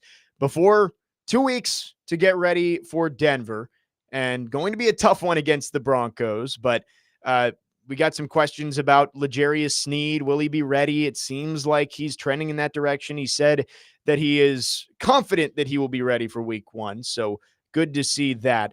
TD, it seems like we might have opened up a can of worms by bringing up Micah Parsons here. I see some comments in the YouTube chat, and I see some comments in our text line driven by WilsonCountyHyundai.com about why wouldn't you trade for Micah Parsons? Do you want a pick that could turn into Micah Parsons? It's like what's behind door number 1 and door number 2. 8252 says Titans are projected to draft Caleb Downs. Are they a safety away from being a contender? My point, get Parsons if you can. The problem here is that it's not going to take just one first-round pick to get Micah Parsons. We're doing preseason projections? I know. Are we looking at mock drafts in August? I gotta do like the Jordan meme. Stop it. Get some help. Come on, man. No, it's ridiculous, and it's like you have no idea. First of all, what these college players are going to do. You have no idea what pick the Titans are going to have. So any mock drafts at this point are just futile. But like the point that you're trying to make too is that it's a 1-for-1 trade of like Micah Parsons versus whatever player you pick in the first round. I was saying that if you could get it down to less than 2 first-round picks, you consider it. But less than 2 first-round picks means a first-round pick, a second-round pick, and probably a third-round pick to get him. Right. That's still a lot of picks that you need to build the foundation of this team. Exactly. And I think that's the understanding. If it's a first-round pick, you more than likely want to do the trade. You know what I mean? If the Cowboys say, hey, we'll give you Micah Parsons for your first-round pick next year, I think you call it into the league office before they realized what mistake they've made. Yeah, and you work that deal out, and right. Hey, you get the extension done. You know what I mean? But I think if you look at the way the schedule is, because Micah Parsons is what, 27? Let me see exactly how old he is. You know, you want him to still. I would say he has 3 years left in his prime. He's 26. So 3 to 4 years left in his prime. The back end of that prime lines up, with the schedule, because I would say probably 27 is when you like really expect to be that team. You know what I'm saying? So it lines up that way, but it's just, how is he going to be in the times where it's a little rough? You know what I mean? How is he going to be? And that's where you have to have that heart to heart. Yeah. Like, look, man, we want you to be a part of this team. We know that you're a playmaker. We're gonna secure your pocket long term, but you got to understand this is a process. Yeah, it's going to be frustrating, but it's a process. And again, having Micah Parsons would be great. It makes you better this year, and it gives you a foundational piece that you can work around for the next, like you said, 3, 4, 5 years. But that doesn't fix all the other holes on this team. Like, yes, you need an elite edge rusher. This team hasn't had an elite edge rusher in a long time. Like, you could say Harold Landry was solid. Brian Arakpo was solid. But you haven't had a game-changing guy on the edge in a while, and you need to find that. But you also don't really have any – I mean, Jarvis Brownlee Jr. looks like he's going to be a solid cornerback, but you haven't invested a whole lot of high draft picks in corner over the last couple of years. Wide receiver, you need some young players in there because Ridley's only going to be here for so long. And when you take guys in the 4th round, not everybody's Amon-Ra St. Brown. Like, most of the time they become – 2nd, 3rd, 4th wide receivers. So you have a lot of premium positions that you need to invest draft capital in. Yes, Micah Parsons, I think if you could get him for a discount in terms of draft capital, great. But I don't think the Cowboys are just going to be giving him away. No, they don't want to just give a good player, an elite player away. So it's going to take some. It's definitely going to take some. And even like, I've seen some people say, well, hey, how about trading for Trey Hendrickson? That one's an even bigger no, because he's Got Yeah. maybe 2 more years in this prime. So it just doesn't line up. Well, and like Trey Hendrickson, you can tell that he's trying to take advantage of the fact that he just led the NFL in sacks. It's like, hey, this is my last chance to get one more big deal. Yep. And I don't think somebody a couple days ago said Trey Hendrickson is the best pass rusher in the NFL. No, he had the most sacks in the NFL last year. But if you're projecting over the next 3 years, do you think Trey Hendrickson is going to be a top 10 pass rusher in the NFL? Probably not over a 3-year span with the age that he's getting to. Nevada Josh on the text line says, would you want to trade Simmons for Parsons or Hendrickson? I mean, for Micah Parsons, maybe. If that's what the Cowboys wanted, if you could say like, hey, we'll give you Jeff Simmons a second and a fourth for Micah Parsons, maybe. But I don't really see that being a possibility either. First of all, I don't think Micah Parsons getting traded. And second, I think if Micah Parsons gets traded, he's going to want to go. I think he's going to try and force his way somewhere that's ready to compete right now. Yeah. Like, I mean, that's the bigger. He's going to tell the Titans if they worked out a trade, like let's say Mike Borgonzi and Steven and Jerry Jones work out a trade. Micah Parsons can tell his agent, like, hey, I'm not going to sign a deal with the Titans. Like, so don't even make that deal because the Titans aren't going to make that trade unless they have a deal worked out. Yeah. So I can see like Miami or somewhere, Buffalo, that type of situation. A team that's ready to compete right now and feels like they can bring him in and he immediately becomes their best player on a championship team. Obviously, I think the Titans, if they had a chance to make the deal, I think they would. I just don't think it's all that realistic. 615-737-1025 is the phone number. If you have any questions, thoughts for TD, we'd love to hear from you. Our phone lines are driven by WilsonCountyHyundai.com. Titans and Vikings tomorrow. TD, last preseason game, who do you think has to have a big day? Whether that's for trying to make the team, trying to make the 53, or trying to solidify a starting spot with the competition that the Titans have on this roster? Well, I say James Williams or Cedric Gray.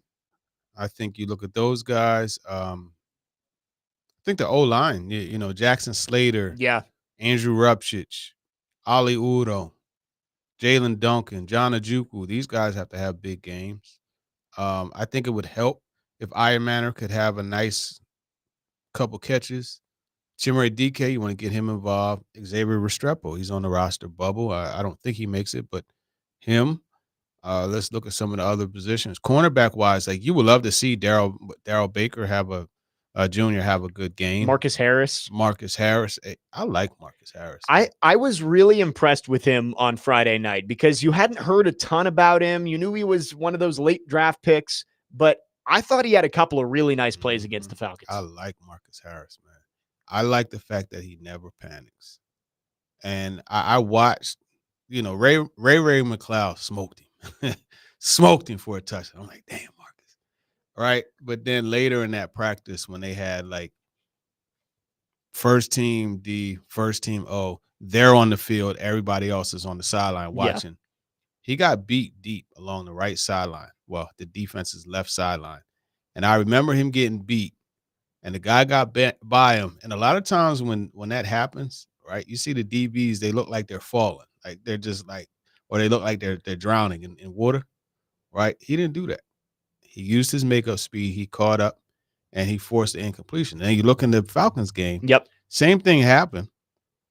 Caught up to the ball, showed the ball skills. He's a former receiver, he told me. Showed the ball skills, put his hand up, and punched it out the air, and it was an incompletion. Those small things from a corner, especially a rookie corner, those are really good attributes. The ball skills, but most importantly, the never panicking. And Denard Wilson spoke about Marcus Harris yesterday. He talked about watching the Miami game on purpose because he wanted to see how Marcus Harris did against Cam. Yeah. And he said, man, I saw the same thing. No panic. I saw it. And they were trying double moves, posts, and things like that. And he never panicked. So that's a good thing. Yeah, and the Titans, they desperately need some young corner depth. And Marcus Harris, if he can make the team and work his way up, it's good to have in a group that is much shakier than I think we expected it to be this year. Mhm. 615-737-1025 is our phone number. One more hour to go with TD here on the program. Coming up next, we're going to get a little bit big picture here on the wide receiver front, because although there is battles for who's going to start at X and, how many targets are these guys going to get, we kind of know who's going to be on the team at wide receiver outside of whether they keep 6 or 7.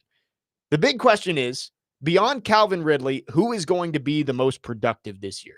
Bryce Oliver yesterday, apparently, we saw the video. He made a nice grab. That I catch believe was stupid. you said all the reporters had the DeAndre Jordan face going on. Yeah. Will it be Bryce Oliver who steps up? Will it be Alec Iamaner? Will it be Tyler Lockett? Who ends up being wide receiver 2 for the Titans this season? We asked that question coming up next. Jake Lyman, Teron Davenport, Nick Frazier, heading to hour number 3 here on Next Man Up, 102.5 The Game.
Next man up, 102.5 The Game. Final hour on this Thursday. Jake Lyman, Teron Davenport, Nick Frazier with you. Chasing Big Joe coming up at noon.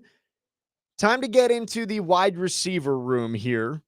The Titans, you got Calvin Ridley there. And obviously you expect him to be another 1,000-yard season. And you've seen the development of the relationship with Cam Ward. But what's behind that? We talk about that now. We are broadcasting from the Busy Bee Plumbing, Heating, and Air Conditioning Game Nashville Studios, home of the $99 yearly Beehive membership, where the buzz is always about great service. So, TD, I don't want to ask the question of, at the beginning of the season, where does the wide receiver room stand? Because I think we know the veterans are probably going to get the nod. They'll work in some of the young guys. Maybe Manor ends up as the starting X pretty early on. But if you had to pick right now, Calvin Ridley is going to be your wide receiver 1 at the end of the year.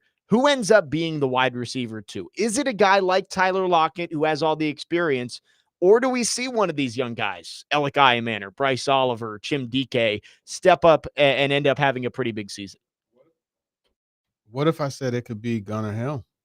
Real? Wow.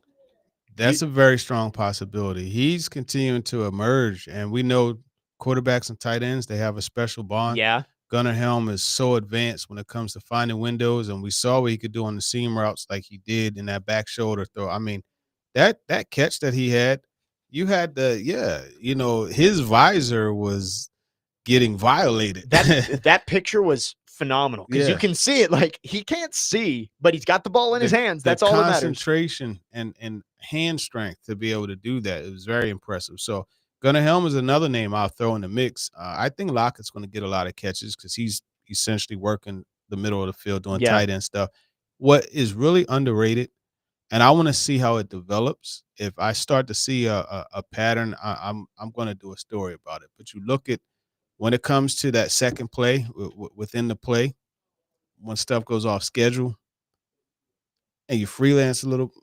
I say freelance quotation marks because there's an understanding where to go. Yeah.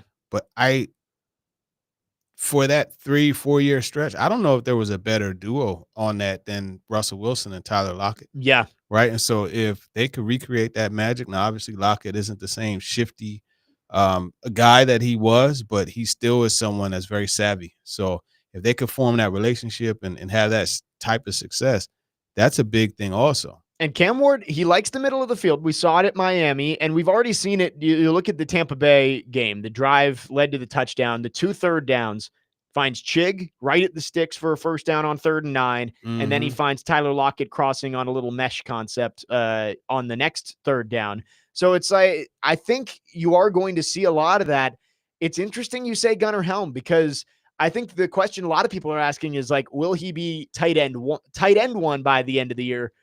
But the fact that maybe you think like he could end up being one of the top 2 or 3 pass catching options for this team, that would be absolutely massive for the Titans, who really have been trying to fill that hole at tight end. I mean, Jonnu Smith was good for a couple of years, but really since Delaney Walker left, they've been looking for a long-term solution at tight end. Yeah. Yeah. I mean, he could be that guy. And I mean, it's not to shy away from Chig also, because Cameron Ward seems to like going to Chig. I mean, Chig had 2 touchdowns from Tyler Lockett, had another one from him yesterday. Yeah. So, you do have that tandem. So the thing that is good, in my opinion, and this was something that I found with that 2017 Eagles team, and I remember doing Radio Row and telling everybody the Eagles going to beat the Patriots. And they're like, what are you talking? I said, look, man, Bill Belichick specializes in taking away one thing. But this team has an equal amount of good things, right? There's not one thing that they do better or one player that's, you know what I mean? So it's a lot tougher to take out a bunch as opposed to one. You know what I mean? So it's going to be interesting seeing how, I'm not saying the offense, like I'm not with Cameron Ward saying a top 10 or top 5 receiver core, but I think the offense could be much better than it was the 18-point earners that they were last year. Yeah, you look at the weapons and it's not proven, right? Like Calvin Ridley is the one proven guy that you have. Obviously Lockett has done it for years, but he has been slowly declining. Right. But outside of that, there's a lot of hope involved of, all right, is Bryce Oliver going to actually be a factor on offense? Are these rookies going to step up? But from what we've seen so far, it does feel like they're all trending in the right direction. Bryce Oliver is the interesting one to me because he has shown flashes pretty much every time he's been out there. Like last year, we remember the Saints preseason game with Malik Willis. He caught the two touchdowns. Yeah. And then late in the season, he started to step up once he actually made it off the practice squad. I'm excited to see what Bryce Oliver can do. I don't think that he's going to ever be like a 1,000-yard receiver type guy, but maybe he can be a Nick Westbrook-Akine level player who can get you 400 to 500 yards in a season and get you some touchdowns. And the Titans really need that because, again, Calvin Ridley, yeah, he's going to be your guy, but you need the other guys to capitalize on their one-on-one matchups they're going to get when Ridley gets doubled. They have to do that. You have to find someone that's going to make teams pay when they have that isolated coverage, that one. And I think, that's something that is going to have to benefit your Bryce Olivers, your Gunnar Helms, your Chig Okonkwo's, moving him around the formation, even the backside of the backfield. Like, that's going to be critical. Like, if you have Ridley running a slant, I'm not saying this is in their playbook. I'm just giving an example. Like, if you have Ridley running a slant, he's going to take the attention, and you got Chestnut on a swing route behind it, to that open area. Chestnut has to catch the ball and get upfield and make that a big play because that's what it's designed to be as far as taking advantage of the attention that your guy like Ridley's going to get. Nevada Josh on our text line driven by WilsonCountyHyundai.com with a bold prediction. He says Gunnar Helm is going to be a top 5 tight end this season. I think that's getting a little bit of ahead of yourself there. I do like Gunnar Helm, though. I really do. Yeah. And I think everybody, when the Titans drafted him, was kind of like, oh, wow, I'm kind of surprised he was still there. And the ankle injury at the combine may have helped him slip a little bit further. And so far, he's been everything I think the Titans have hoped he could be. We'll see if he can actually do it when you get to regular season football. Let's go to our phone lines driven by WilsonCountyHyundai.com. Adam in Portland is on the line, wanting to talk about the Titans wide receivers. Adam, good morning. Go ahead. Well, just a receiver. Then you hit on them Gunnar Helm, man. I got a quick question. So if you've got a roster, which when somebody asks in the GM, not the GM, the VP or whatever, Brinker, Snickers, whenever he is asked if they're a Super Bowl team. So obviously, they're a young team with less talent. So when somebody like Gunnar Helm starts to play well, why would you not consider making him a starter? Because I know the Titans probably won't do that. But it's not like Chig's a world beater, man. It's not like he's out there impressing anybody. Like he's an okay player, and he'll flash, and you'll catch a play every once in a while. But Helm is putting on a consistent body of work, right? Like, am I missing that? So if you have a young team and a young quarterback, why would you not go ahead day one, make him his starter so they could grow together and be good together? I feel like if you're setting a precedent with your team, you should say, if you play hard and make plays, you could start. So I feel like they got an opportunity with Helm to do that. I think we're getting a little ahead of ourselves with Helm. He stepped up and he's made some plays, but these have been in practice. He did make a play in the preseason game. That's good. He made a really good block. You mentioned the series. Pollard, scoring after Lockett on the crosser was off a block by Gunnar Helm. I just don't know that I would automatically throw him in there as the starter. Here's the thing. You could work him to that point. Just because he's not starting, you could still play him a high percentage of snaps.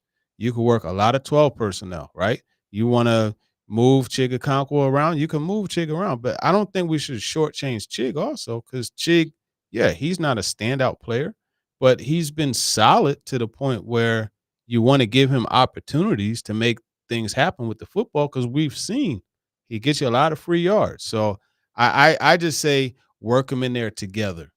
Yeah, I think it's fair to be excited about Gunnar Helm.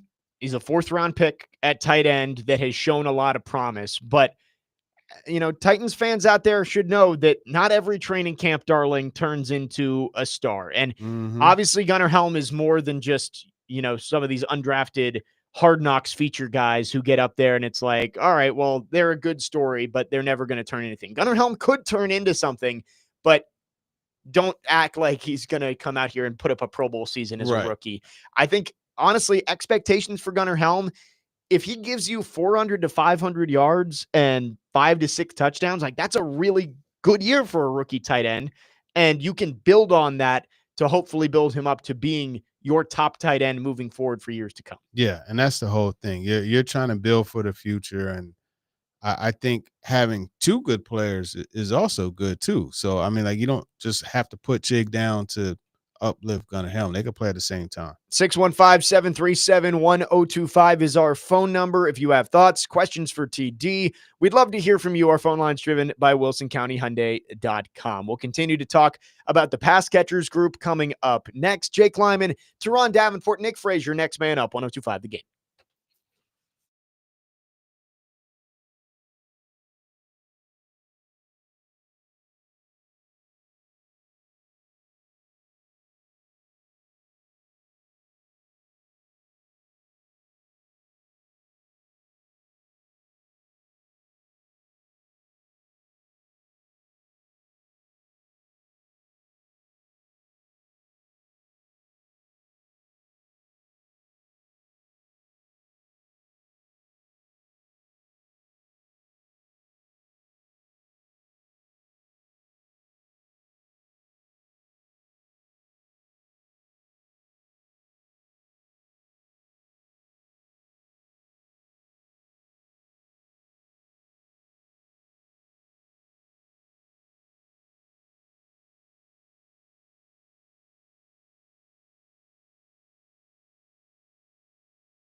On the field with Alec come along, it seems like there's been a concerted effort to get him the ball the past couple of days. I mean, what's your confidence level throwing in his direction? I'm always confident throwing to Elliott. I think as a route runner standpoint, I think we stole him when we drafted him, especially me playing against him in the Pac-12. So I've seen him for quite a long time. I'm excited to continue to play with him in real football games. And I think his biggest attribute that he doesn't get, I would say, the recognition for is how physical he is.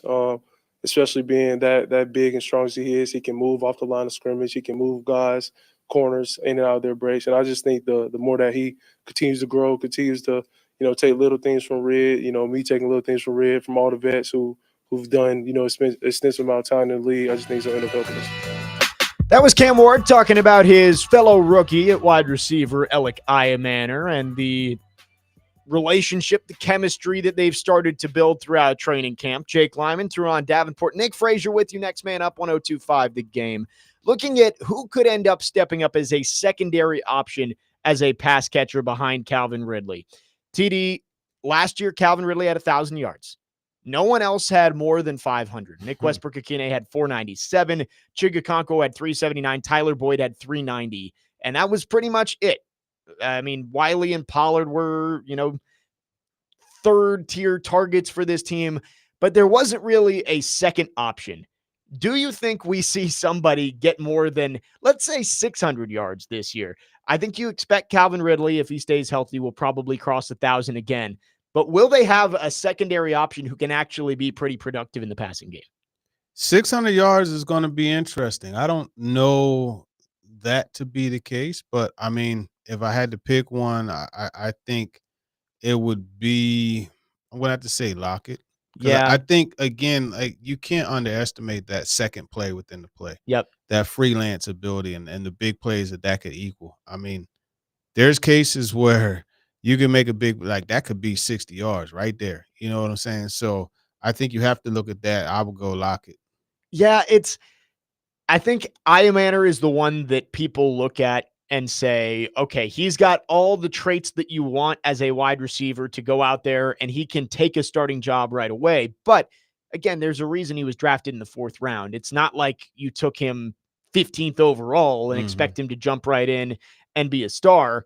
I think for the rookies, you're hoping to see that they are Cam Ward's 3rd, 4th, 5th options, but I'm kind of with you. I think you need to have that other veteran guy, the crafty guy in the middle of the field, Tyler Lockett. Like, I think he is going to be a go-to player for Cam Ward.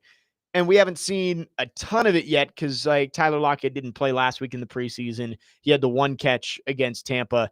But I think that is going to be a guy that you look at and say, man, on 3rd downs, Cam Ward is looking for Tyler Lockett pretty much every time. Yeah, chain mover. And I think there's something to be said to a guy who has reliable hands and reliable location. Like, he's going to always be where you need him to be. It's a good point. Cam That's Ward, for sure. he can trust him. Yeah, that very is trustable. And that's why, and I'm not saying, Tyler Lockett is Julian Edelman, but that's why Tom Brady was so willing to go to, because he knew, all right, he's going to be where I throw the football, and he's going to catch it. I don't have to worry about getting batted in the air and somebody else catching it and be an interception. And you see how much Cam Ward loves Xavier Restrepo. And like, I understand Xavier Restrepo is probably not going to make the team, but Tyler Lockett can be his Xavier Restrepo, of that guy who's shifty in the middle of the field and can make the plays because you know exactly where he's going to be. Yeah. It's just about building that relationship. And Cam Ward was able to build it in 1 year with Xavier Restrepo. What's to say he can't do it with Tyler Lockett, a veteran, in his first year in Tennessee? Let's go back to our phone lines. Driven by WilsonCountyHyundai.com. James is on the line. Want to talk quarterbacks. James, what you got for us? Oh, hey, first of all, I just want to say to Teron how much I enjoyed listening to him when he was on the afternoons every week on Jared's show. Oh, really thank you. Stuff. Absolutely. First of all, I've got a comment and then a question, and then I'd like to have a little time to rebuttal. I promise I won't take too long. I know we're talking wide receiver, but my big concern going into this year offensively, I think there's no doubt, let's get this right, the offensive line is much better, and Cam is going to be successful in his rookie year because that offensive line is going to give him more time than they've ever had. It's probably since they traded away Jack Conklin, and that's just the truth. So that's good. But my biggest concern is, do we really think – here's where my question comes from. Do you really think Trevor Siemian, if something bad happens to Cam, do you think Trevor Siemian or the other guy, I can't forget his name, the guy Brandon from Arkansas, Yeah. Do you think these guys are good enough to get the team to 8 wins? I don't think so. No. So, Teron, my question for you is, do the Titans sometime during the very last cuts, do you would you advocate them looking for a better upgrade to backup quarterback?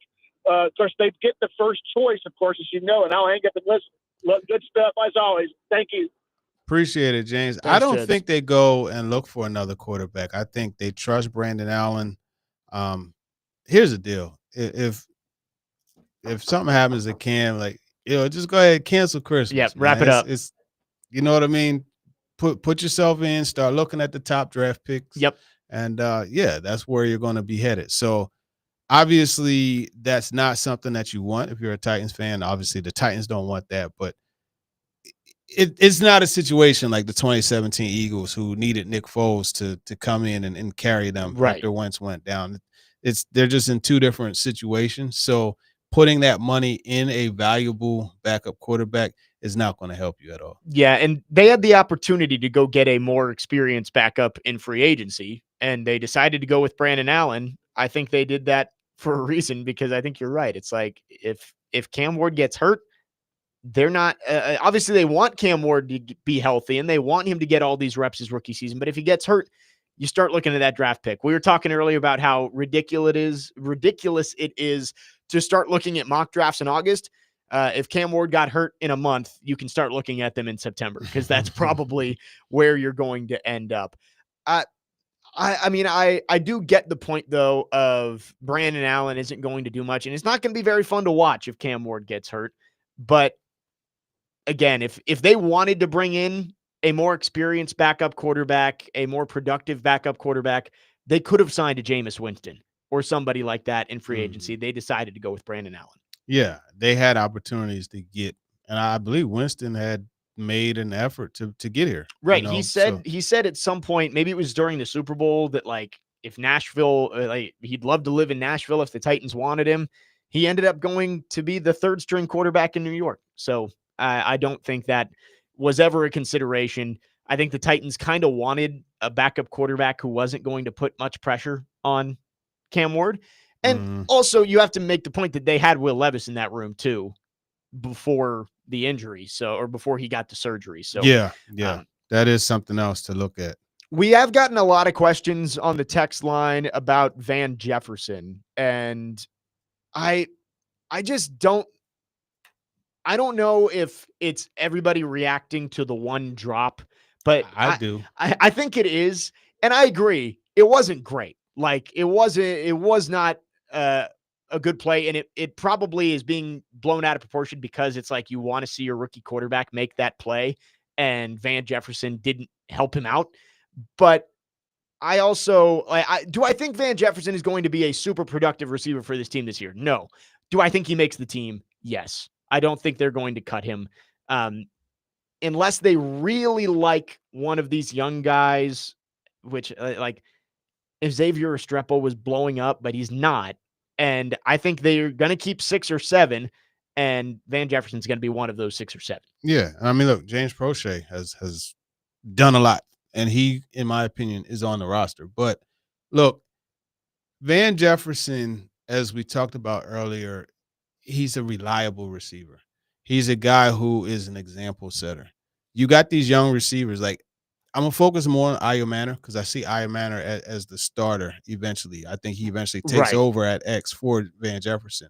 But for his development, having a guy like Van Jefferson in there to help him understand coverages and adjustments and things that he has to do, and just to see the work ethic from day to day that it takes to be a pro, I think that's important to have him in there. Now, eventually, like I said, Io Manor is going to bypass him. But again, don't forget about Bryce Oliver at X, and Prochet could play some X too, although I think his roster ticket is going to be special team. Yeah, and is there a possibility that midway through the season they move on from Van Jefferson? It felt like Io Manor starts to take over his snaps, and maybe they have the number 1 waiver claim. Maybe somebody gets dropped that they feel like would be a better fit than Van Jefferson. Sure, but I just don't see that happening in the next week before cut down day. Right.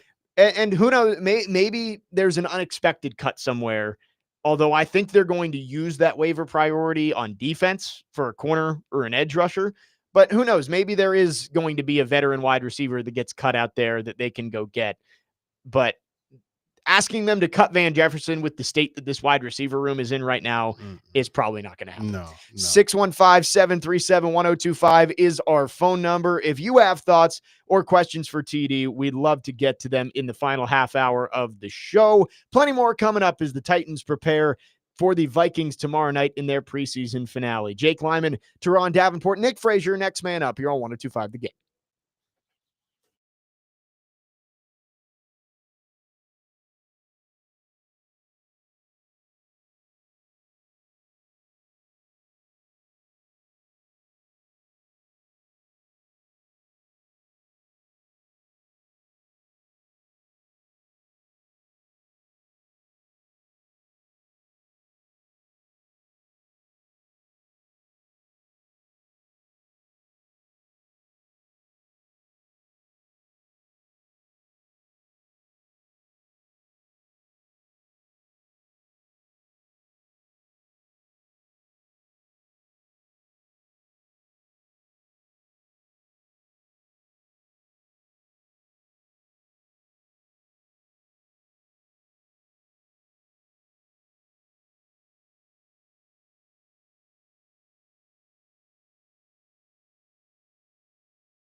say you are to get into like the 300 level of this offense, the understanding of everything going on? I think I'm real close. I think I understand everything in the offense. I think it's more of repping every play more. And that's why I'm excited to, get into the game planning, because now I'm repping every play that we're going to run the game even more. So I think just when game time come, I'll be dialed into everything: scheme, protection, route adjustments, certain things post snap that I have to look at when I'm reading the defense. So I think game time, I'll be ready to play ball. That was Cam Ward answering TD's question yesterday about when he feels like he's gotten to the advanced levels of this offense and feels like he's really got it mastered heading into the final preseason game tomorrow evening at Nissan Stadium. Jake Lyman, Teron Davenport, Nick Frazier with you. Final half hour on this Thursday. Chasing Big Joe coming up at noon. TD, I think we've started to see the development from Cam Ward from day to day. We talk about stacking good days on top of each other. He stacked a couple here in the last couple of days. But it is interesting to hear him say that he feels like he's already gotten to the point where he has those advanced levels, maybe not mastered would be the right word, but he feels good about the, like you said, 300 level of the offense. And now it's about game planning. And your follow-up, I thought, was great about, talking to the coaches about what plays are up, what plays are down each week. It feels like it is a very collaborative process with Cam Ward and the coaching staff when they come up with these game plans. Yeah, it really does feel that way. And I think it's just gotten to a situation where I think these guys genuinely love to work with each other. Yeah. And on Wednesday, not this past one, but the one before that in Atlanta, that was one of the things that he said. Like, I love working with Bo and with Nick and with Callahan, and these are guys that I want to be in Tennessee working with for years to come. And the big thing that he said that day, among others, was, I want to be the reason why Brian Callahan is considered to be one of the top head coaches. I just love the way he put everything on himself. You know what I mean? And that's what he brings to the table. Yeah, and I have found it interesting that Cam Ward really is going out on a limb for Brian Callahan. I think he hears all this stuff of, there are a lot of fans who, after 3-14 and all of the issues from last year, have maybe given up on Brian Callahan being a good coach. But Cam Ward seems like he wants to go and say, yeah, this is the guy I want to be my coach, and I want this continuity. And I think Robbie says it perfectly of like, you don't want continuity just for continuity's sake. You don't keep a guy who's not good at his job just to keep him. But it is telling that Cam Ward really believes in Brian Callahan, and the results have to follow. But it's good to hear those kinds of things, because he doesn't have to go out on a limb for Brian Callahan. Right. He could just say, like, yeah, I like Coach Callie, but like I've adjusted in the past. Like I can adjust to whoever my coach is. But he's not. He's saying, I want Coach Callan here, and I want to make him one of the best coaches in the league. Yeah, no doubt about it. And I think when you look at the big picture, right, Elijah Campbell, actually, who used to produce here, right, he posted on Twitter something I thought was really interesting. He looked at the Bill Parcells college QB criteria, and I think this is another reason why Brian Callahan and the group, they're so confident that this thing is going to work out. And a part of the criteria, you got to be a 3-year starter. We know Ward was that. A senior in college, yes. Graduated from college. He did that, I believe, in 3 years. Started 30 games. He started 50+. Win 23 games. He did that. Post a 2-to-1 touchdown to interception ratio. We know he did that. And complete at least 60% of the passes thrown. He did that too. So you're looking at a check on a pretty reliable checklist. Now, does doing all this automatically mean you're going to be good? No, it doesn't. But I mean, just to take this a little bit further with what Elijah posted. So there's 12 current QBs that fit all 6 of the measurable criteria: Dak Prescott, Russell Wilson, Jalen Hurts, Jalen Daniels, Cameron Ward, Spencer Rattler, who will probably start for the Saints. Yeah.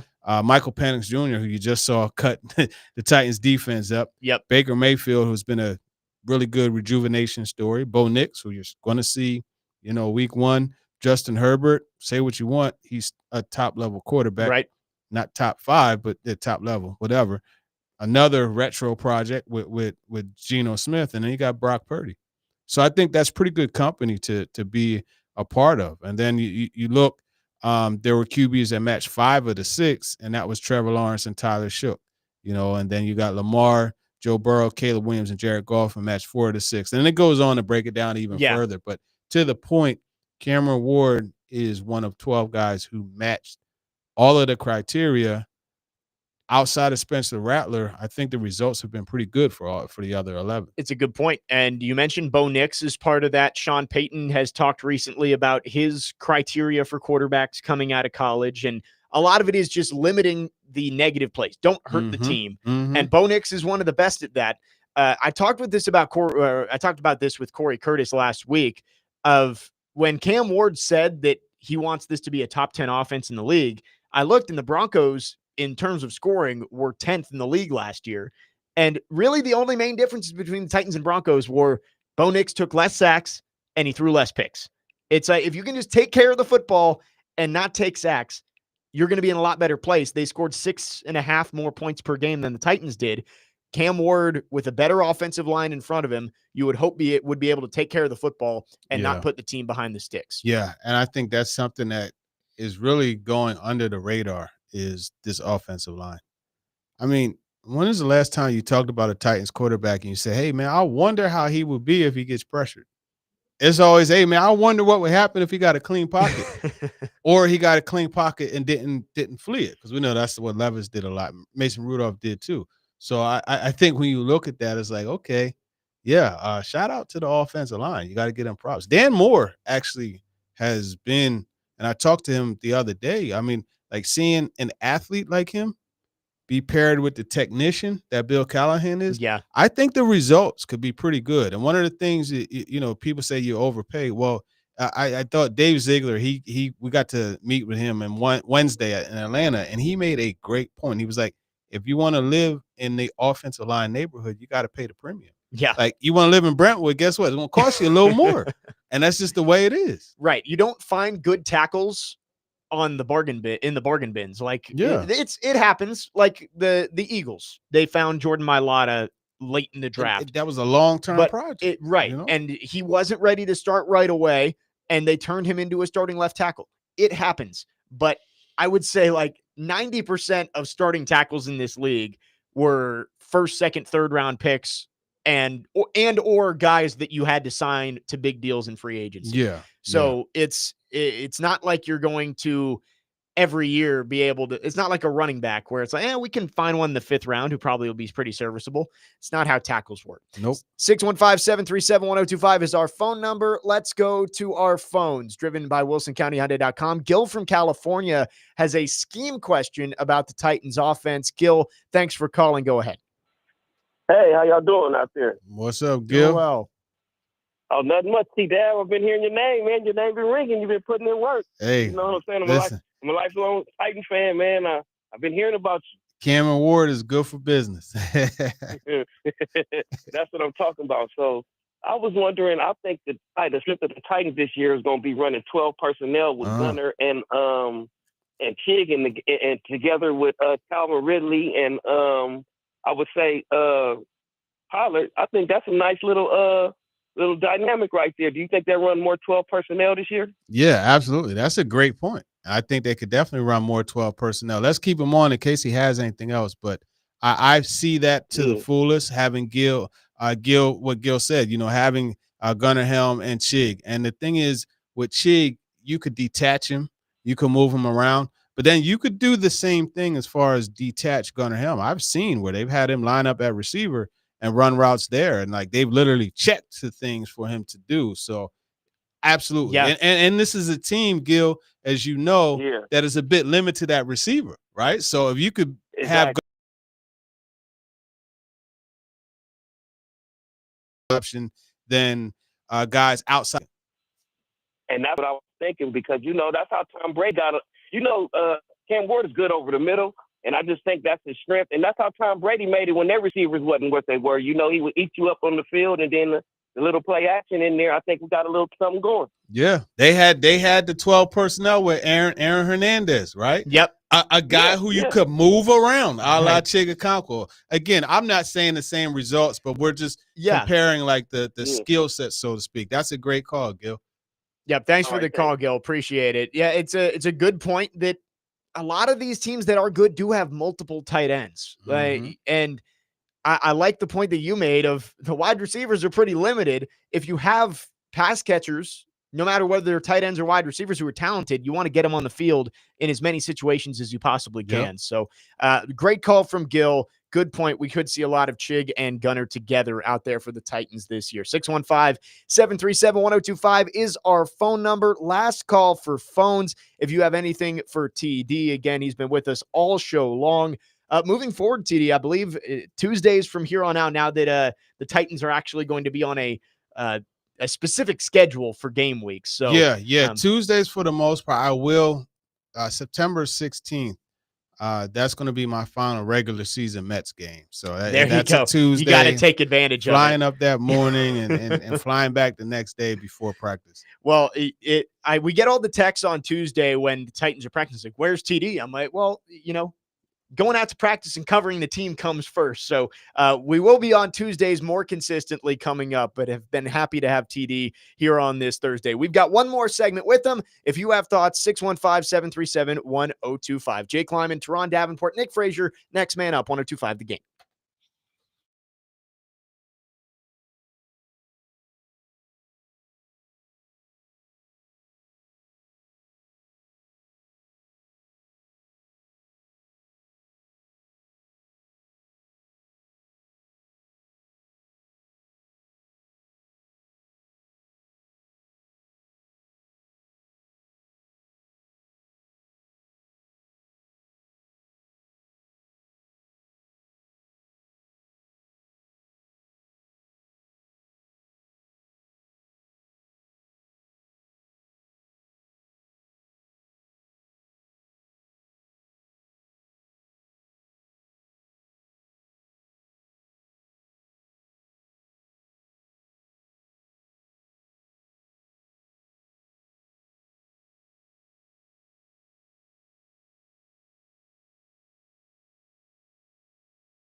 Finishing up the show on this Thursday, Jake Lyman, Teron Davenport, Nick Frazier, next man up.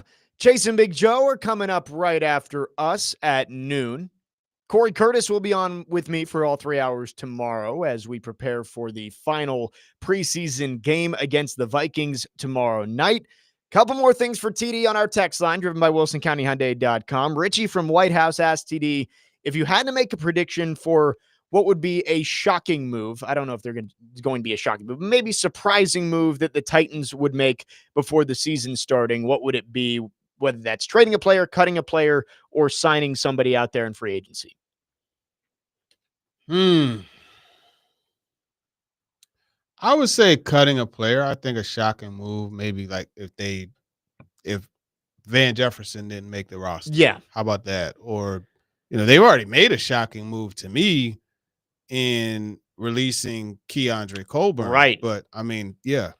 Yeah, I mean, I think there aren't a ton of shocking moves at roster cut down day. Like if there's somebody who's close to the bubble, it's not really shocking. Van Jefferson, I think, would be the one name to keep an eye on.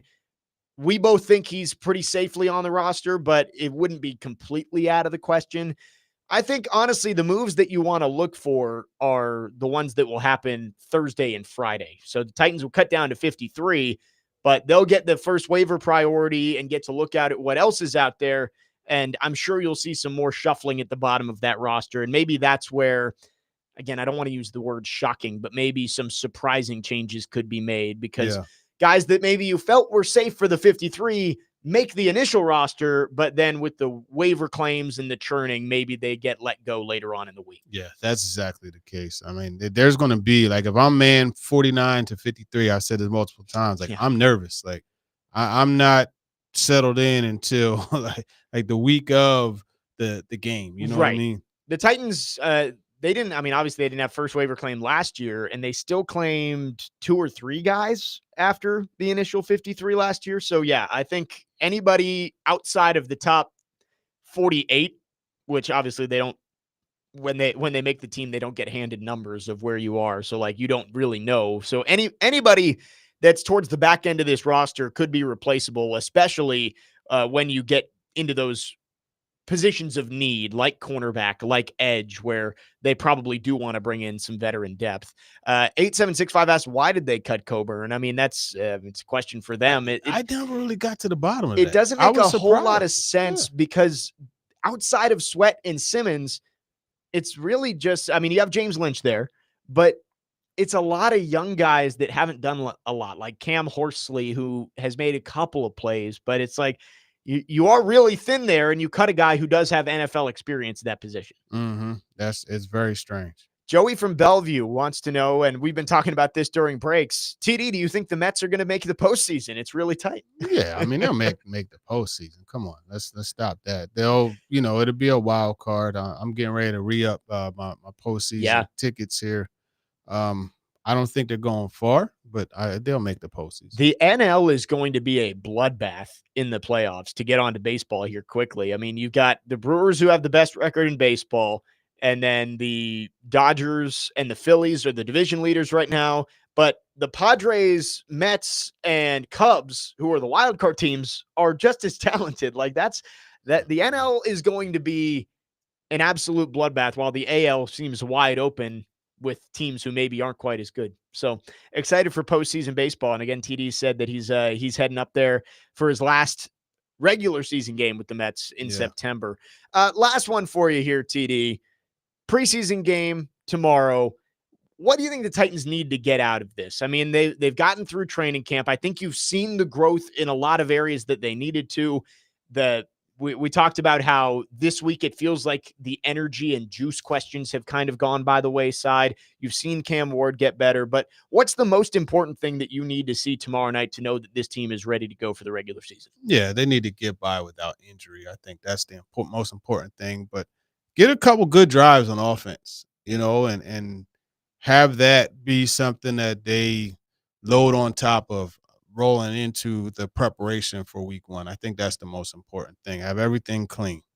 And we'll see how long Cam Ward is out there. TD says he'd like to see him out there for longer, maybe up to a half. But it wouldn't shock me if it's very similar to what Yeah, we've seen. It's probably 2 or 3 drives. right. And if you get a good drive, you may pull him just to say, you know what, end on that one and feel good about it heading into the regular season. Before we get out of here, it is football season officially. We got high school football coming up this weekend. Nice. I am heading out to a high school game tonight. I'll be calling a game on Saturday. There's nothing like Friday Night Lights, TD. And I think this is the first weekend where you can really look and say football is back. There's a preseason, and preseason football is fine, but you've actually got real meaningful football going on in the area. So excited to finally be back. And this is a surprisingly good group of high school football programs. I didn't realize that it was this good, but I mean, you know, I've been to NBA games. I went to see Brentwood Academy. You know, I've worked with some of the guys at Glencliff right here. I worked with them a lot this past spring and summer. So yeah, high school football is definitely it's for the love of it, and you love to see it. And how about you mentioned NBA? Our boy Chris Sanders. They start their season tomorrow night against Pearl Cone, I believe. Yeah, and that's going to be a major. That's going to be a big one out there. So excited for that. I think I'm going out to the Green Hills game tonight out in Mount Juliet. I've been to a couple Pearl Cone games. I went to see Hillsborough too. Yeah, I mean, it's if you're looking for great high school football, you don't really have to go far around here in Middle Tennessee. TD, big thanks for coming in today. Yeah, appreciate it's been a blast. I had to show off the Eddie Murphy coming to America shirt. You know what I mean? Got to get that in there, representing the Mets. Yeah, man, appreciate it. It's always fun. It's been fun. TD in on Thursday today, but again, moving forward, going to be TD Tuesdays here on Next Man Up, and we'll have TD next Tuesday to recap everything that goes down in the preseason game and leading right up to Cut Day coming up on Wednesday. So plenty to get to with TD next week. That'll just about do it for us here on the program. Again, do you want to mention tomorrow, game day for the Titans, and we will have Corey Curtis from News 2 in studio with us for all 3 hours, getting us ready. It's a CBS broadcast tomorrow, so Corey not on the sidelines, so he'll spend 3 hours with us getting ready for the preseason finale. For Teron Davenport and Nick Frazier, I am Jake Lyman signing off. Jason Big Joe are coming up next here on 102.5 The Game.